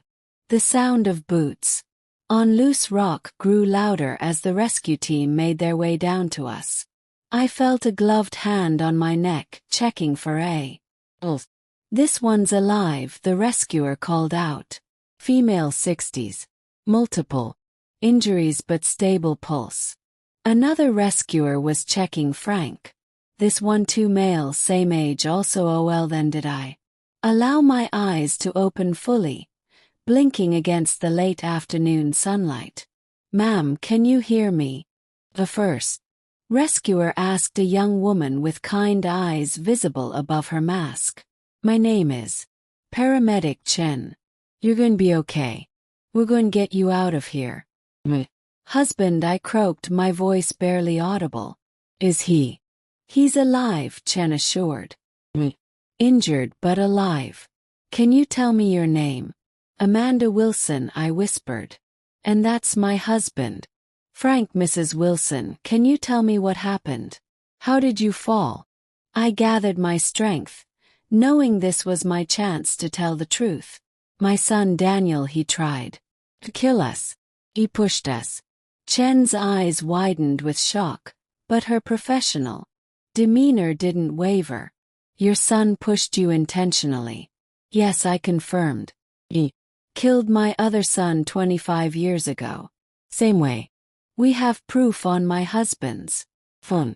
Chen looked to her colleague, concern evident in her expression. Going to inform the sheriff, she said quietly. This isn't just a rescue anymore. While they stabilized our injuries and prepared us for transport, I heard snippets of radio communication mentioning a possible attempted homicide and instructions to locate and detain Daniel Wilson. The process of being lifted out of the gorge was excruciating. Despite the pain medication they administered, every movement sent fresh waves of agony through my broken body. But I endured it silently, focusing on a single thought: we had survived, and now the truth would finally come out. As they loaded me into the rescue helicopter, I caught a glimpse of Frank on a stretcher beside mine. His face was pale and drawn with pain, but when our eyes met, I saw determination there. We had made it this far. We would see justice done. The helicopter ride to the hospital was a blur of pain and noise. Paramedic Chan worked on me continuously, checking vital signs, adjusting in 4 drips, speaking reassuring words that were largely drowned out by the roar of the rotors. I kept my eyes fixed on Frank whenever possible, drawing strength from his presence, even as I worried about the severity of his injuries. Upon arrival at County Memorial Hospital, we were immediately separated. Frank taken to surgery for his leg and the deep knife wound on his arm. Me to the trauma unit for assessment. I tried to protest, wanting to stay with my husband, but the medical team was insistent. Mrs. Wilson, your husband is in good hands. Doctor assured me. Right now we need to take care of you. You have multiple fractures and a concussion. The next few hours passed in a fog of examinations, X-rays and treatments. I learned that my left arm was broken in 2 places. 3 ribs were fractured, and I had a significant laceration on my scalp that required stitches. Painful but not life-threatening. I would recover. When I was finally settled in a private room, a tall man in a sheriff's uniform appeared at my door, knocking gently on the frame. Mrs. Wilson, I'm Sheriff Robert Townsend. If you're up to it, I'd like to ask you a few questions about what happened today. I nodded, wincing at the movement. My husband, is he okay? Mr. Wilson is out of surgery. The doctors say he's stable but sedated. They had to set his leg and repair some torn blood vessels in his arm. Sheriff Townsend pulled a chair close to my bed. Ma'am, Paramedic Chan reported that you claimed your son pushed you and your husband off that cliff deliberately. That correct? Yes, I replied firmly. And it's not the first time he's done something like this. 25 years ago, he killed his brother Andrew the same way. The sheriff's eyebrows rose. That's a very serious accusation. You know, he tried to sit up straighter, ignoring the pain. And we have proof. Frank's phone recorded everything. Daniel's confession about Andrew, his plan to kill us. We recovered a damaged phone at the scene. Townsend confirmed. Our tech team is working on it now, but I need to hear your full statement. Over the next hour, I told Sheriff Townsend everything. Andrew's death, Frank's decades-long silence, Daniel's financial troubles, the mounting pressure for us to change our will, and finally the events on the mountain that day. He listened without interruption, taking careful notes. Where is my son now? I asked when I had finished. Did you find him? Townsend's expression grew serious. Our son was apprehended attempting to leave the state park in his vehicle. His wife and children were with him. He claimed that you and your husband had wandered off the main trail and he'd been unable to find you. And Harper, what did she say? Mrs. Wilson Lewis maintains that she left the hiking party early with the children and knows nothing about any confrontation or fall. She claims her husband returned to the car injured, saying he had fallen while searching for you both. I wasn't surprised. Harper would protect herself at all costs, even if it meant throwing Daniel under the bus. The children, I asked, concern overwhelming me. What will happen to them? They're currently with social services, Townsend replied gently. Your son is in custody, and given the circumstances, his wife is being questioned as a person of interest. Ooh. You have any family who could take the children temporarily? My sister Betty, I said immediately. Betty Carter. She lives in Millfield, about 30 m from here. She and her husband Jim would take good care of them. The sheriff nodded. We'll contact her. Now, Mrs. Wilson, there's one more thing. We need to formally reopen the investigation into your older son's death. That means exhuming his body, reviewing the original case files, everything. Are you prepared for that? The thought of disturbing Andrew's rest after all these years sent a pang through my heart, but I knew it was necessary. Yes, I said firmly. It's time for the truth to come out. For Andrew to have justice. After the sheriff left, a nurse helped me to a reclining position that put less pressure on my ribs. I was exhausted but too wired to sleep, my mind spinning with the day's events and the implications of what was to come. A soft knock at the door pulled me from my bed. It was a young nurse, her ID badge identifying her as Jessica Martinez. Mrs. Wilson, there's someone here who insists on seeing you. She says she's your sister. Relief washed over me. Betty. Yes, please let her in. Betty burst into the room, her face etched with worry. She rushed to my bedside, carefully taking my uninjured hand in hers. Amanda, my God. When I got the call from the sheriff, her eyes filled with tears as she took in my battered condition.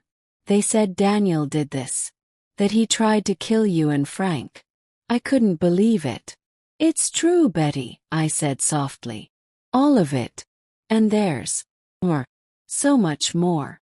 Over the next hour I told her everything, including the truth about Andrew's death. Betty listened in horror, occasionally squeezing my hand or brushing away. Years. I always thought there was something not right about that night, she finally said. The way Daniel acted. Afterward, too calm, too controlled and frank. I noticed how he couldn't look people in the eye at the funeral. Why didn't you say something? I asked, not accusingly, but genuinely curious. Betty sighed. What would I have said that I had a feeling, no evidence? Just a sister's intuition, she shook her head. I should have pushed harder. Maybe if I had. It's not your fault, I assured her. We all missed the signs or chose not to see them. What happens now? Betty asked. Sheriff Townsend says they're analyzing the recording from Frank's phone. If it's intact, it should provide the evidence they need to charge Daniel, not just for our attempted murder, but for Andrew's death as well. Betty nodded grimly. And the children, Ethan and Lily, they're with social services for now. I gave them your name. Would you? And Jim? Of course, she replied without hesitation. They shouldn't suffer for their parents' crimes. The next morning, Frank was wheeled into my room. His leg in a cast, his arm heavily bandaged. The sight of him, pale but alive, filled me with a joy I hadn't thought possible amidst all the horror. Mandy, he said, reaching for my hand as soon as the orderlies positioned his bed next to mine. Thank God you're okay. We both are, I said, fighting back tears. We made it, Frank. Sheriff Townsend arrived an hour later. His expression somber but satisfied. Mr. and Mrs. Wilson, I have some news. Our tech team recovered the recording from your phone. Mr. Wilson, it's intact. Everything from the confrontation at Eagles Ridge to your fall at Falcons View. It's damning evidence.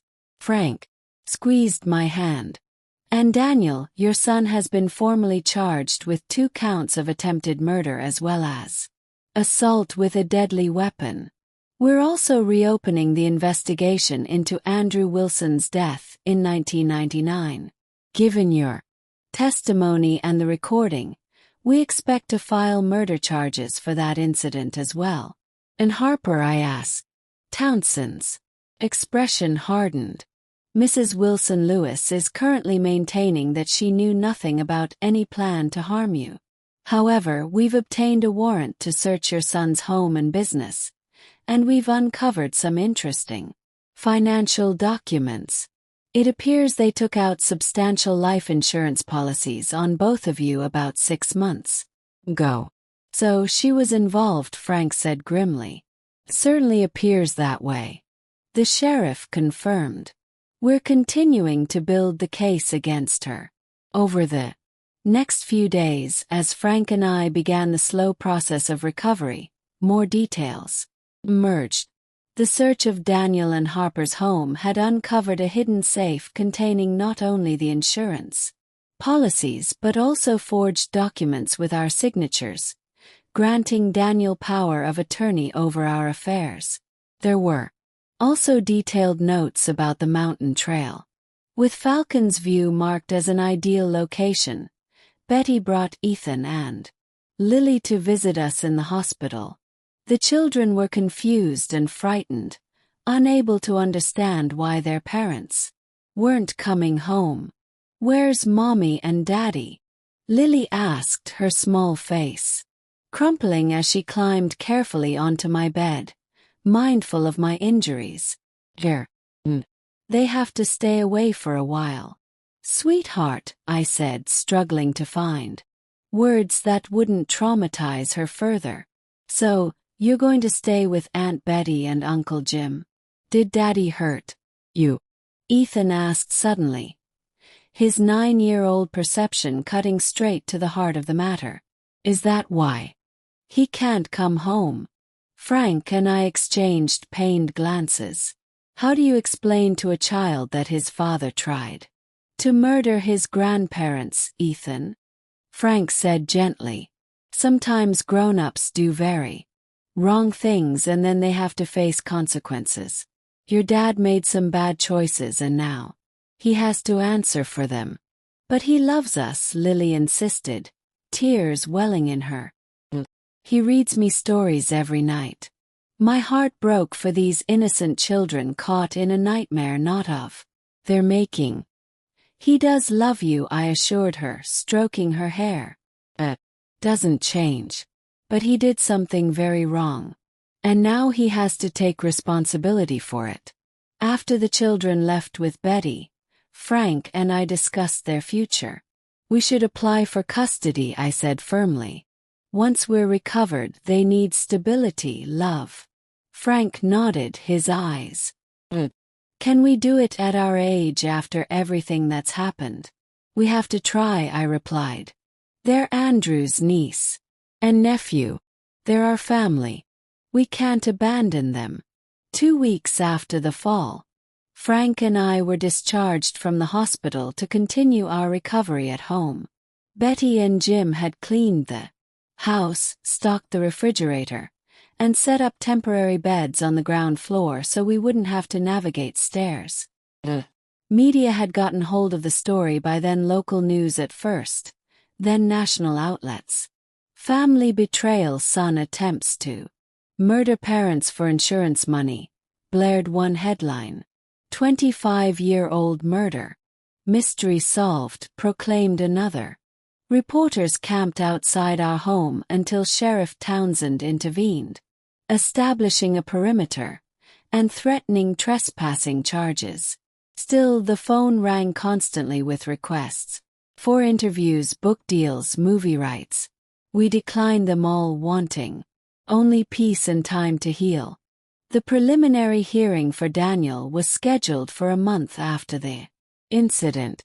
Harper had been charged as an accomplice, though her attorney was working on a plea deal in exchange for testimony against Daniel. The evidence against both was overwhelming: the recording, the financial documents, the life insurance policies, and now a mountain of forensic evidence from both the recent fall and the reopened investigation into Andrew's death. The day before the hearing, we received an unexpected visitor. Sheriff Townsend arrived at our door with a small cardboard box. We found this in a storage unit rented by your son, he explained, placing the box carefully on our coffee table. I thought you should see it before the hearing. Inside was a collection of items that made my blood run cold: Andrew's wallet, his watch, a small notebook filled with his handwriting, things that should have been with him when he died that should have been returned to us afterward. He kept trophies, Frank said, his voice hollow with horror. All these years. Beneath these items was a folder containing what appeared to be Andrew's investigation into Daniel's theft: bank statements, notes, calculations. The final piece of evidence my eldest son had gathered before confronting his brother that fateful night. Confirms everything, Townsend said quietly. Combined with the exhumation results showing Andrew suffered injuries inconsistent with an accidental fall, it's enough to ensure Daniel never sees freedom again. That night, Frank and I sat on our porch swing, the box of Andrew's belongings between us. I held his watch, running my thumb over the scratched face, remembering how proud he'd been when he bought it with his first paycheck from a summer job. We failed him, I said softly. We should have known. Have seen what Daniel was capable of. Frank took my hand, his own still weak from his injuries. We believed what we wanted to believe, what was easiest to believe. That's human nature. But it cost Andrew his life and nearly cost us ours. We sat in silence as the stars appeared one by one overhead. The same stars Andrew had loved. The same stars that had witnessed both his murder and our narrow escape. Tomorrow, Frank said eventually. We faced Daniel in court. Are you ready for that? I considered the question carefully. Was I ready to look into the eyes of my son, knowing what he had done, knowing that he had killed his brother and tried to kill us, that he had lived a lie for 25 years? Yes, I said finally, for Andrew, for us, for the truth. The courthouse was imposing, a stone edifice, with columns and broad steps leading to heavy wooden doors. Despite the August heat, I felt cold as Frank and I made our way inside, assisted by Betty and Jim. My arm was still in a cast and Frank relied on a cane to walk, his broken leg not yet strong enough to bear his full weight. The courtroom was. News of the case had spread far beyond our small town, drawing media attention from across the state. As we made our way to the front row of seats reserved for us, I felt the weight of dozens of stares, some sympathetic, some merely curious. District Attorney Eleanor Phelps met us at the railing, a tall, imposing woman in her 50s with silver-streaked black hair, pulled into severe bun. She had been handling our case with remarkable sensitivity and determination. Mr. and Mrs. Wilson, she greeted us quietly. How are you holding up? As well as can be expected, Frank replied, easing himself into his seat with a grimace of pain. Today is just the arraignment, Phelps reminded us. Daniel and Harper will enter their pleas, and the judge will set bail. Though in a case this serious, I expect both will be remanded to custody pending trial. I nodded, unable to speak as the door to the side of the courtroom opened. 2 court officers led Daniel in, handcuffed and wearing an orange jumpsuit. My son, my child, shuffling into court as a criminal. He looked terrible, thinner than I remembered, with dark circles under his eyes and a pore that suggested he hadn't seen sunlight since his arrest. His leg was in a cast similar to Frank's, a reminder of the injuries he'd sustained in the fall. When he looked up and saw us, his expression shifted from resignation to something harder, colder. Harper was brought in separately, her usually perfect appearance diminished by the jail uniform and lack of makeup. Unlike Daniel, she didn't look at us, keeping her eyes fixed on the floor as she was guided to her place beside her attorney. All rise, the bailiff called as Judge Harriman entered the courtroom. The Honorable Judge Michael Harriman, presiding. The judge, a stern-faced man with wire-rimmed glasses, took his seat and surveyed the courtroom. Be seated. We're here for the arraignment of Daniel Wilson and Harper Wilson Lewis on multiple charges. Let's proceed. The clerk read the charges. Daniel Wilson, you are charged with 2 counts of attempted first-degree murder, 1 count of assault with a deadly weapon, 1 count of fraud, and 1 count of first-degree murder in the death of Andrew Wilson in 1999. How do you plead? Daniel's attorney, a slick L-looking man in an expensive suit, stood. Your Honor, my client pleads not guilty to all charges. I felt Frank tense beside me. We had expected this, but hearing Daniel deny everything despite the overwhelming evidence was still jarring. Harper Wilson Lewis, the clerk continued. You are charged as an accomplice to 2 counts of attempted first-degree murder, 1 count of fraud, and 1 count of conspiracy to commit murder. How do you plead? Harper's attorney, a middle-aged woman with a severe bob. Her Honor, in light of ongoing negotiations with the district attorney's office, my client wishes to reserve her plea at this time. Judge Harriman nodded. Very well. As to the matter of bail, District Attorney Phelps stood immediately. Your Honor, the state strongly opposes bail for both defendants.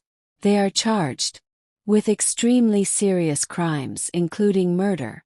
Both have significant financial resources despite their apparent insolvency, and both represent flight risks. Moreover, they pose an ongoing danger to the victims who are still recovering from their injuries. The defense attorneys made their arguments for reasonable bail, citing community ties and lack of prior criminal records. But Judge Harriman was unmoved. Bail is denied for both defendants. They will be remanded to custody pending trial. He banged his gavel. Next case. As Daniel was led away, he turned suddenly, his eyes finding mine. "Mom," he called out, his voice echoing in the now quiet courtroom. "Mom, don't do this. You know." It wasn't like they're saying. I stared back at my son, this stranger who had killed his brother and tried to kill his parents, who was now asking for my help, my complicity. Once again, "Daniel," I said, my voice steady despite the turmoil inside me. "I don't know you anymore. I don't think I ever did." His face hardened, the mask of the beautiful sun falling away completely. "You'll regret this," he hissed as the court officers pulled him toward the door. "Both of you, you think you know everything, but you don't.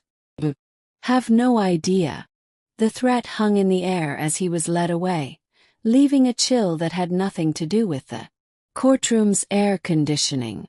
Outside, reporters swarmed around us, shouting questions, thrusting microphones in our faces.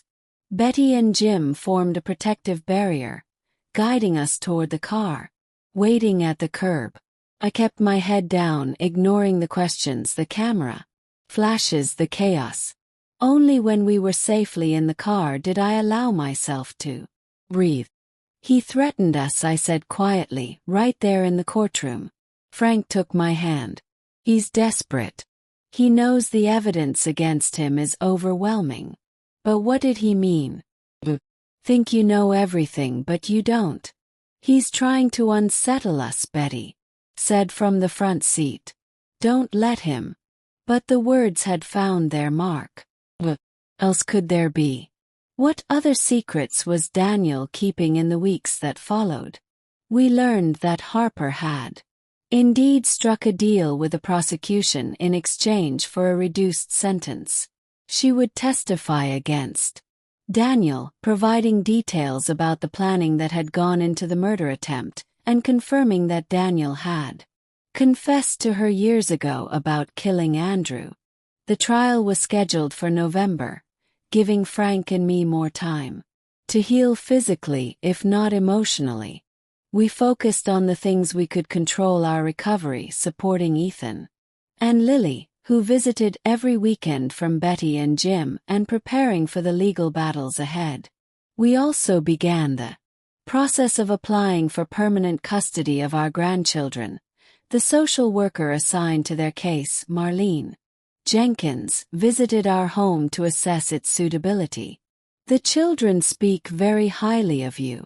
Both," she told us as she toured the house. "Especially Lily. She talks about your cookies and the stories you tell."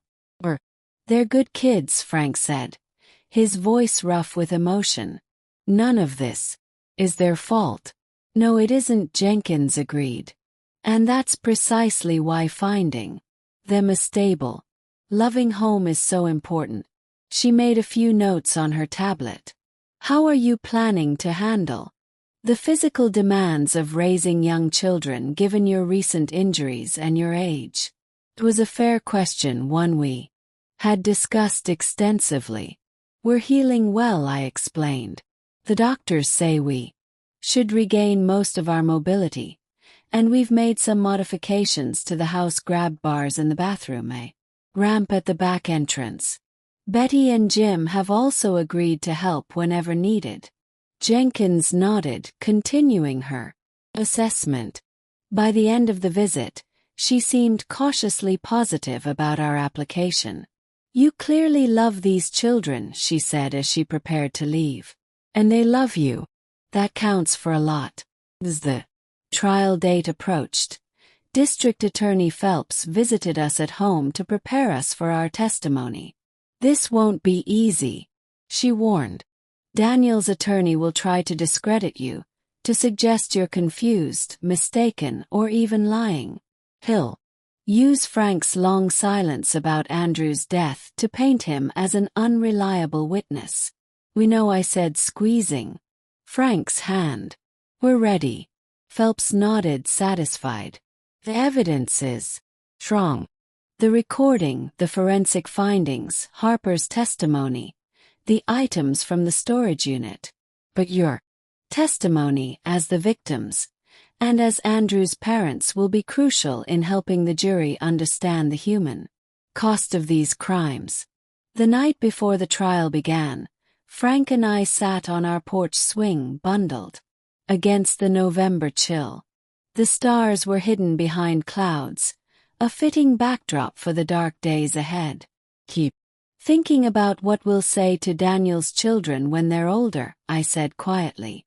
How do we explain that? Their father killed their uncle and tried to kill us. That their mother was complicit in attempted murder. Frank was silent for a long moment. We tell them the truth, he finally replied as gently possible, but still the truth. They deserve that much. I nodded, leaning against his shoulder. And what about forgiveness? Can we ever forgive Daniel for what he's done? I don't know, Frank admitted. I've been asking myself the same question. I failed him when he was young. Failed to see his jealousy, his darkness. Failed to hold him accountable after Andrew died. Maybe if I had, we can't live in maybe, I interrupted gently. We can only move forward one day at a time. The trial lasted 3 weeks. Each day was an ordeal. Sitting in the courtroom, listening to the clinical description of Andrew's injuries, the forensic evidence proving his death was no accident. Hearing Harper testify about Daniel's confession years ago, about their financial troubles, about the careful planning that went into the attempted murder at Falcons View, watching the jury's faces as they listened to the recording from Frank's phone, hearing Daniel's damning words in his own voice. When it was my turn to testify, I took the stand with a mix of dread and determination. I looked directly at Daniel as I swore to tell the truth, but he avoided my gaze, staring down at the table before him. District Attorney Phelps led me through my testimony gently but thoroughly. I described the increasing pressure from Daniel and Harper to sell our home and change our will, the conversation where Frank revealed the truth about Andrew's death, the fateful hike, and the confrontation at Falcons View. Mrs. Wilson, Phelps asked toward the end of my testimony, in your opinion, was your son trying to kill you and your husband that day? Yes, I replied without hesitation. Daniel was desperate. We knew his secret about Andrew. We had evidence and we were a threat to him. He needed us gone just like he needed Andrew gone 25 years ago. Daniel's attorney, Mr. Benton, rose for cross-examination. As Phelps had warned, he tried to paint me as confused, suggesting the fall had affected my memory or perception. He questioned why, if we truly believed Daniel had murdered Andrew, we had agreed to go hiking with him at all. Mrs. Wilson, he asked with feigned concern, isn't it possible that what happened at Falcons View was simply a tragic accident during a family argument, that in the heat of the moment all three of you lost your balance and fell? No, I replied firmly. Daniel had a knife. He dragged me toward the edge. Frank tried to stop him and Daniel slashed his arm. This was no accident. By the time Frank took the stand the following day, the defense's Strategy was clear: attack his credibility based on his long silence about Andrew's death. Benton was merciless. Mr. Wilson, you admit that you witnessed your son Daniel supposedly push his brother to his death. Yet you said nothing for 25 years. You became, by your own admission, an accomplice after the fact. Why should the jury believe your testimony now? Frank looked directly at Daniel before answering. Because I've been living with the consequences of my silence for 25 years. Because I've seen what that silence cost not just Andrew's justice, but Daniel's soul. I failed both my sons that night. And I'll regret it until the day I die. But I'm telling the truth now, finally. Because it's the only way to stop more tragedy. His raw honesty seemed to affect everyone in the courtroom, including some members of the jury, who I noticed wiping away tears. After 3 weeks of testimony, the case went to the jury. They deliberated for just 6 hours before reaching a verdict. As we gathered in the courtroom to hear their decision, I felt strangely calm. Whatever happened now, the truth was out. Andrew would have justice one way or another. On the count of first-degree murder in the death of Andrew Wilson, we find the defendant, Daniel Wilson, guilty. Relief washed over me. Powerful, I nearly collapsed. Frank's arm around my shoulders was the only thing keeping me upright. On the 2 counts of attempted first-degree murder of Frank and Amanda Wilson, we find the defendant, Daniel Wilson, guilty. By 1. The jury foreman read the verdicts for the remaining charges. Guilty on all counts. Daniel stood impassively, showing no reaction as his fate was sealed. Judge Harriman scheduled sentencing for 2 weeks later and Daniel was led away without looking at us once.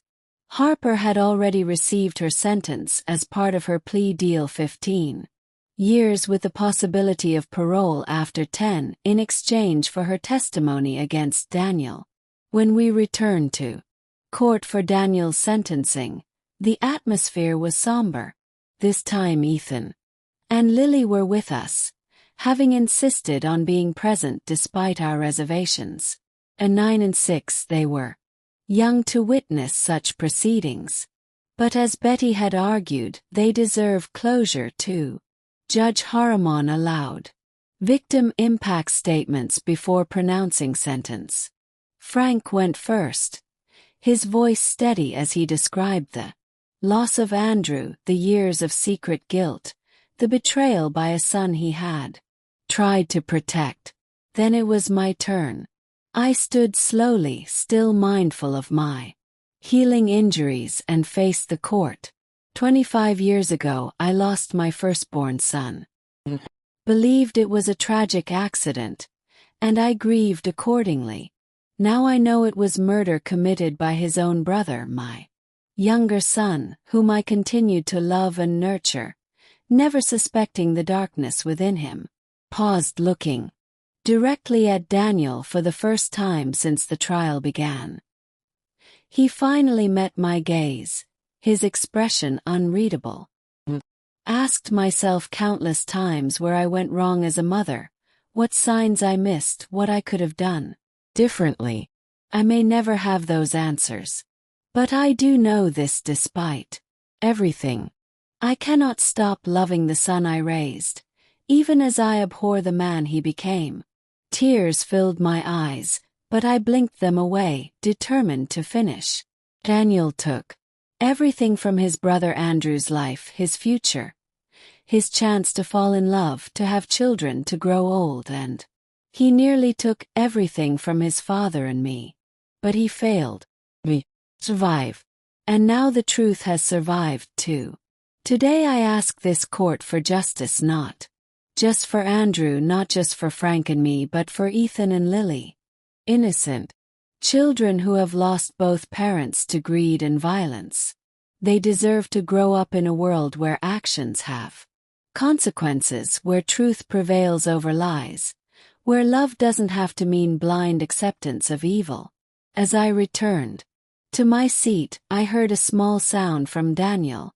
Not quite a sob, but close. Was the first sign of emotion he had shown throughout the entire process.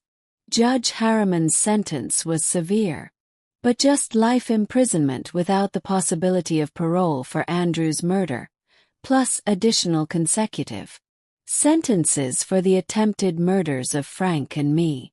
Daniel would never again walk free. As he was led away for the last time, Daniel finally turned to face us. "I'm sorry," he said, his voice barely audible. "Not for what I did, I can't change that. But for what I took from you, from all of us." It wasn't the full admission of guilt or expression of remorse I might have hoped for, but it was something, an acknowledgement at least of the damage he had caused. Outside the courthouse, away from the media frenzy, we gathered as a family. Frank and I, Betty and Jim, Ethan and Lily. The children were subdued, struggling to process what they had witnessed. "Is Daddy going to jail forever?" Lily asked, her small face serious. I knelt before her, ignoring the pain from my still healing ribs. "Yes, sweetheart. Your daddy did some very bad things, and this is the consequence. But that doesn't mean he doesn't love you." Ethan, more perceptive than his years would suggest, asked the question that had been haunting all of us. "Are you and Grandpa going to be our parents now?" Frank joined me, kneeling despite his cast. "If that's what you want and if the court agrees, yes, we would be honored to raise you both. But we're old," I added honestly. "Much older than most parents. It won't always be easy." Ethan considered this seriously before responding. "That's okay. Old people know more stuff and you tell better stories." Lily nodded her agreement, then threw her arms around my neck. "I want to live with you and Grandpa," she declared.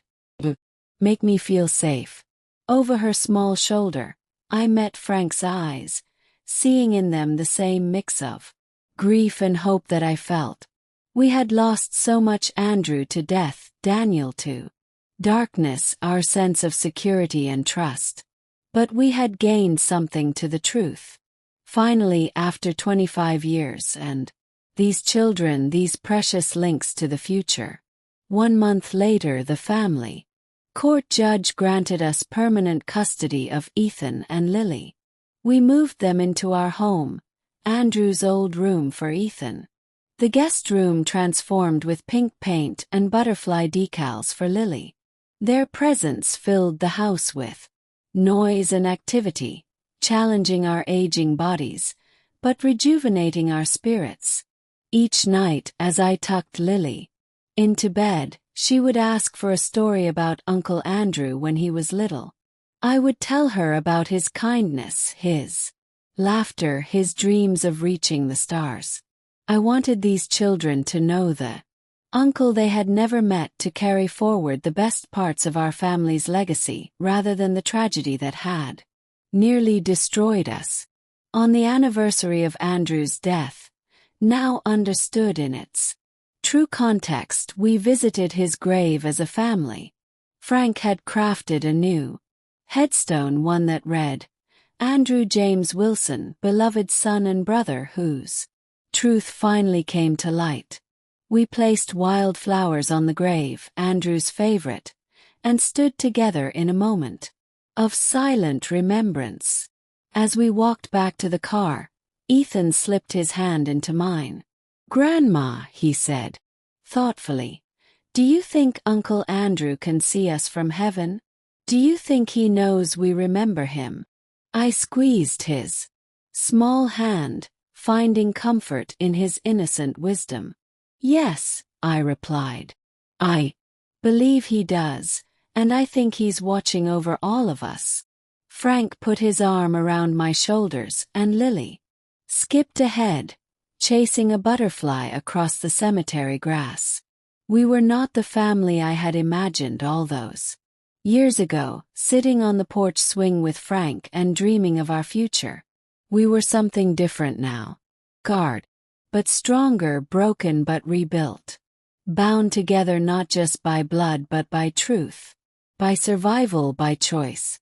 And in that moment, despite everything, I felt something I had not expected to feel again. What would you do if you were in my place? Have you ever been through something similar? Comment below. Innocent. Children who have lost both parents to greed and violence. They deserve to grow up in a world where actions have consequences, where truth prevails over lies, where love doesn't have to mean blind acceptance of evil. As I returned to my seat, I heard a small sound from Daniel. Not quite a sob but close. Was the first sign of emotion he had shown throughout the entire process. Judge Harriman's sentence was severe. But just life imprisonment without the possibility of parole for Andrew's murder, plus additional consecutive sentences for the attempted murders of Frank and me. Daniel would never again walk free. As he was led away for the last time, Daniel finally turned to face us. "I'm sorry," he said, his voice barely audible. "Not for what I did, I can't change that. But for what I took from you, from all of us." It wasn't the full admission of guilt or expression of remorse I might have hoped for, but it was something, an acknowledgement at least of the damage he had caused. Outside the courthouse, away from the media frenzy, we gathered as a family. Frank and I, Betty and Jim, Ethan and Lily.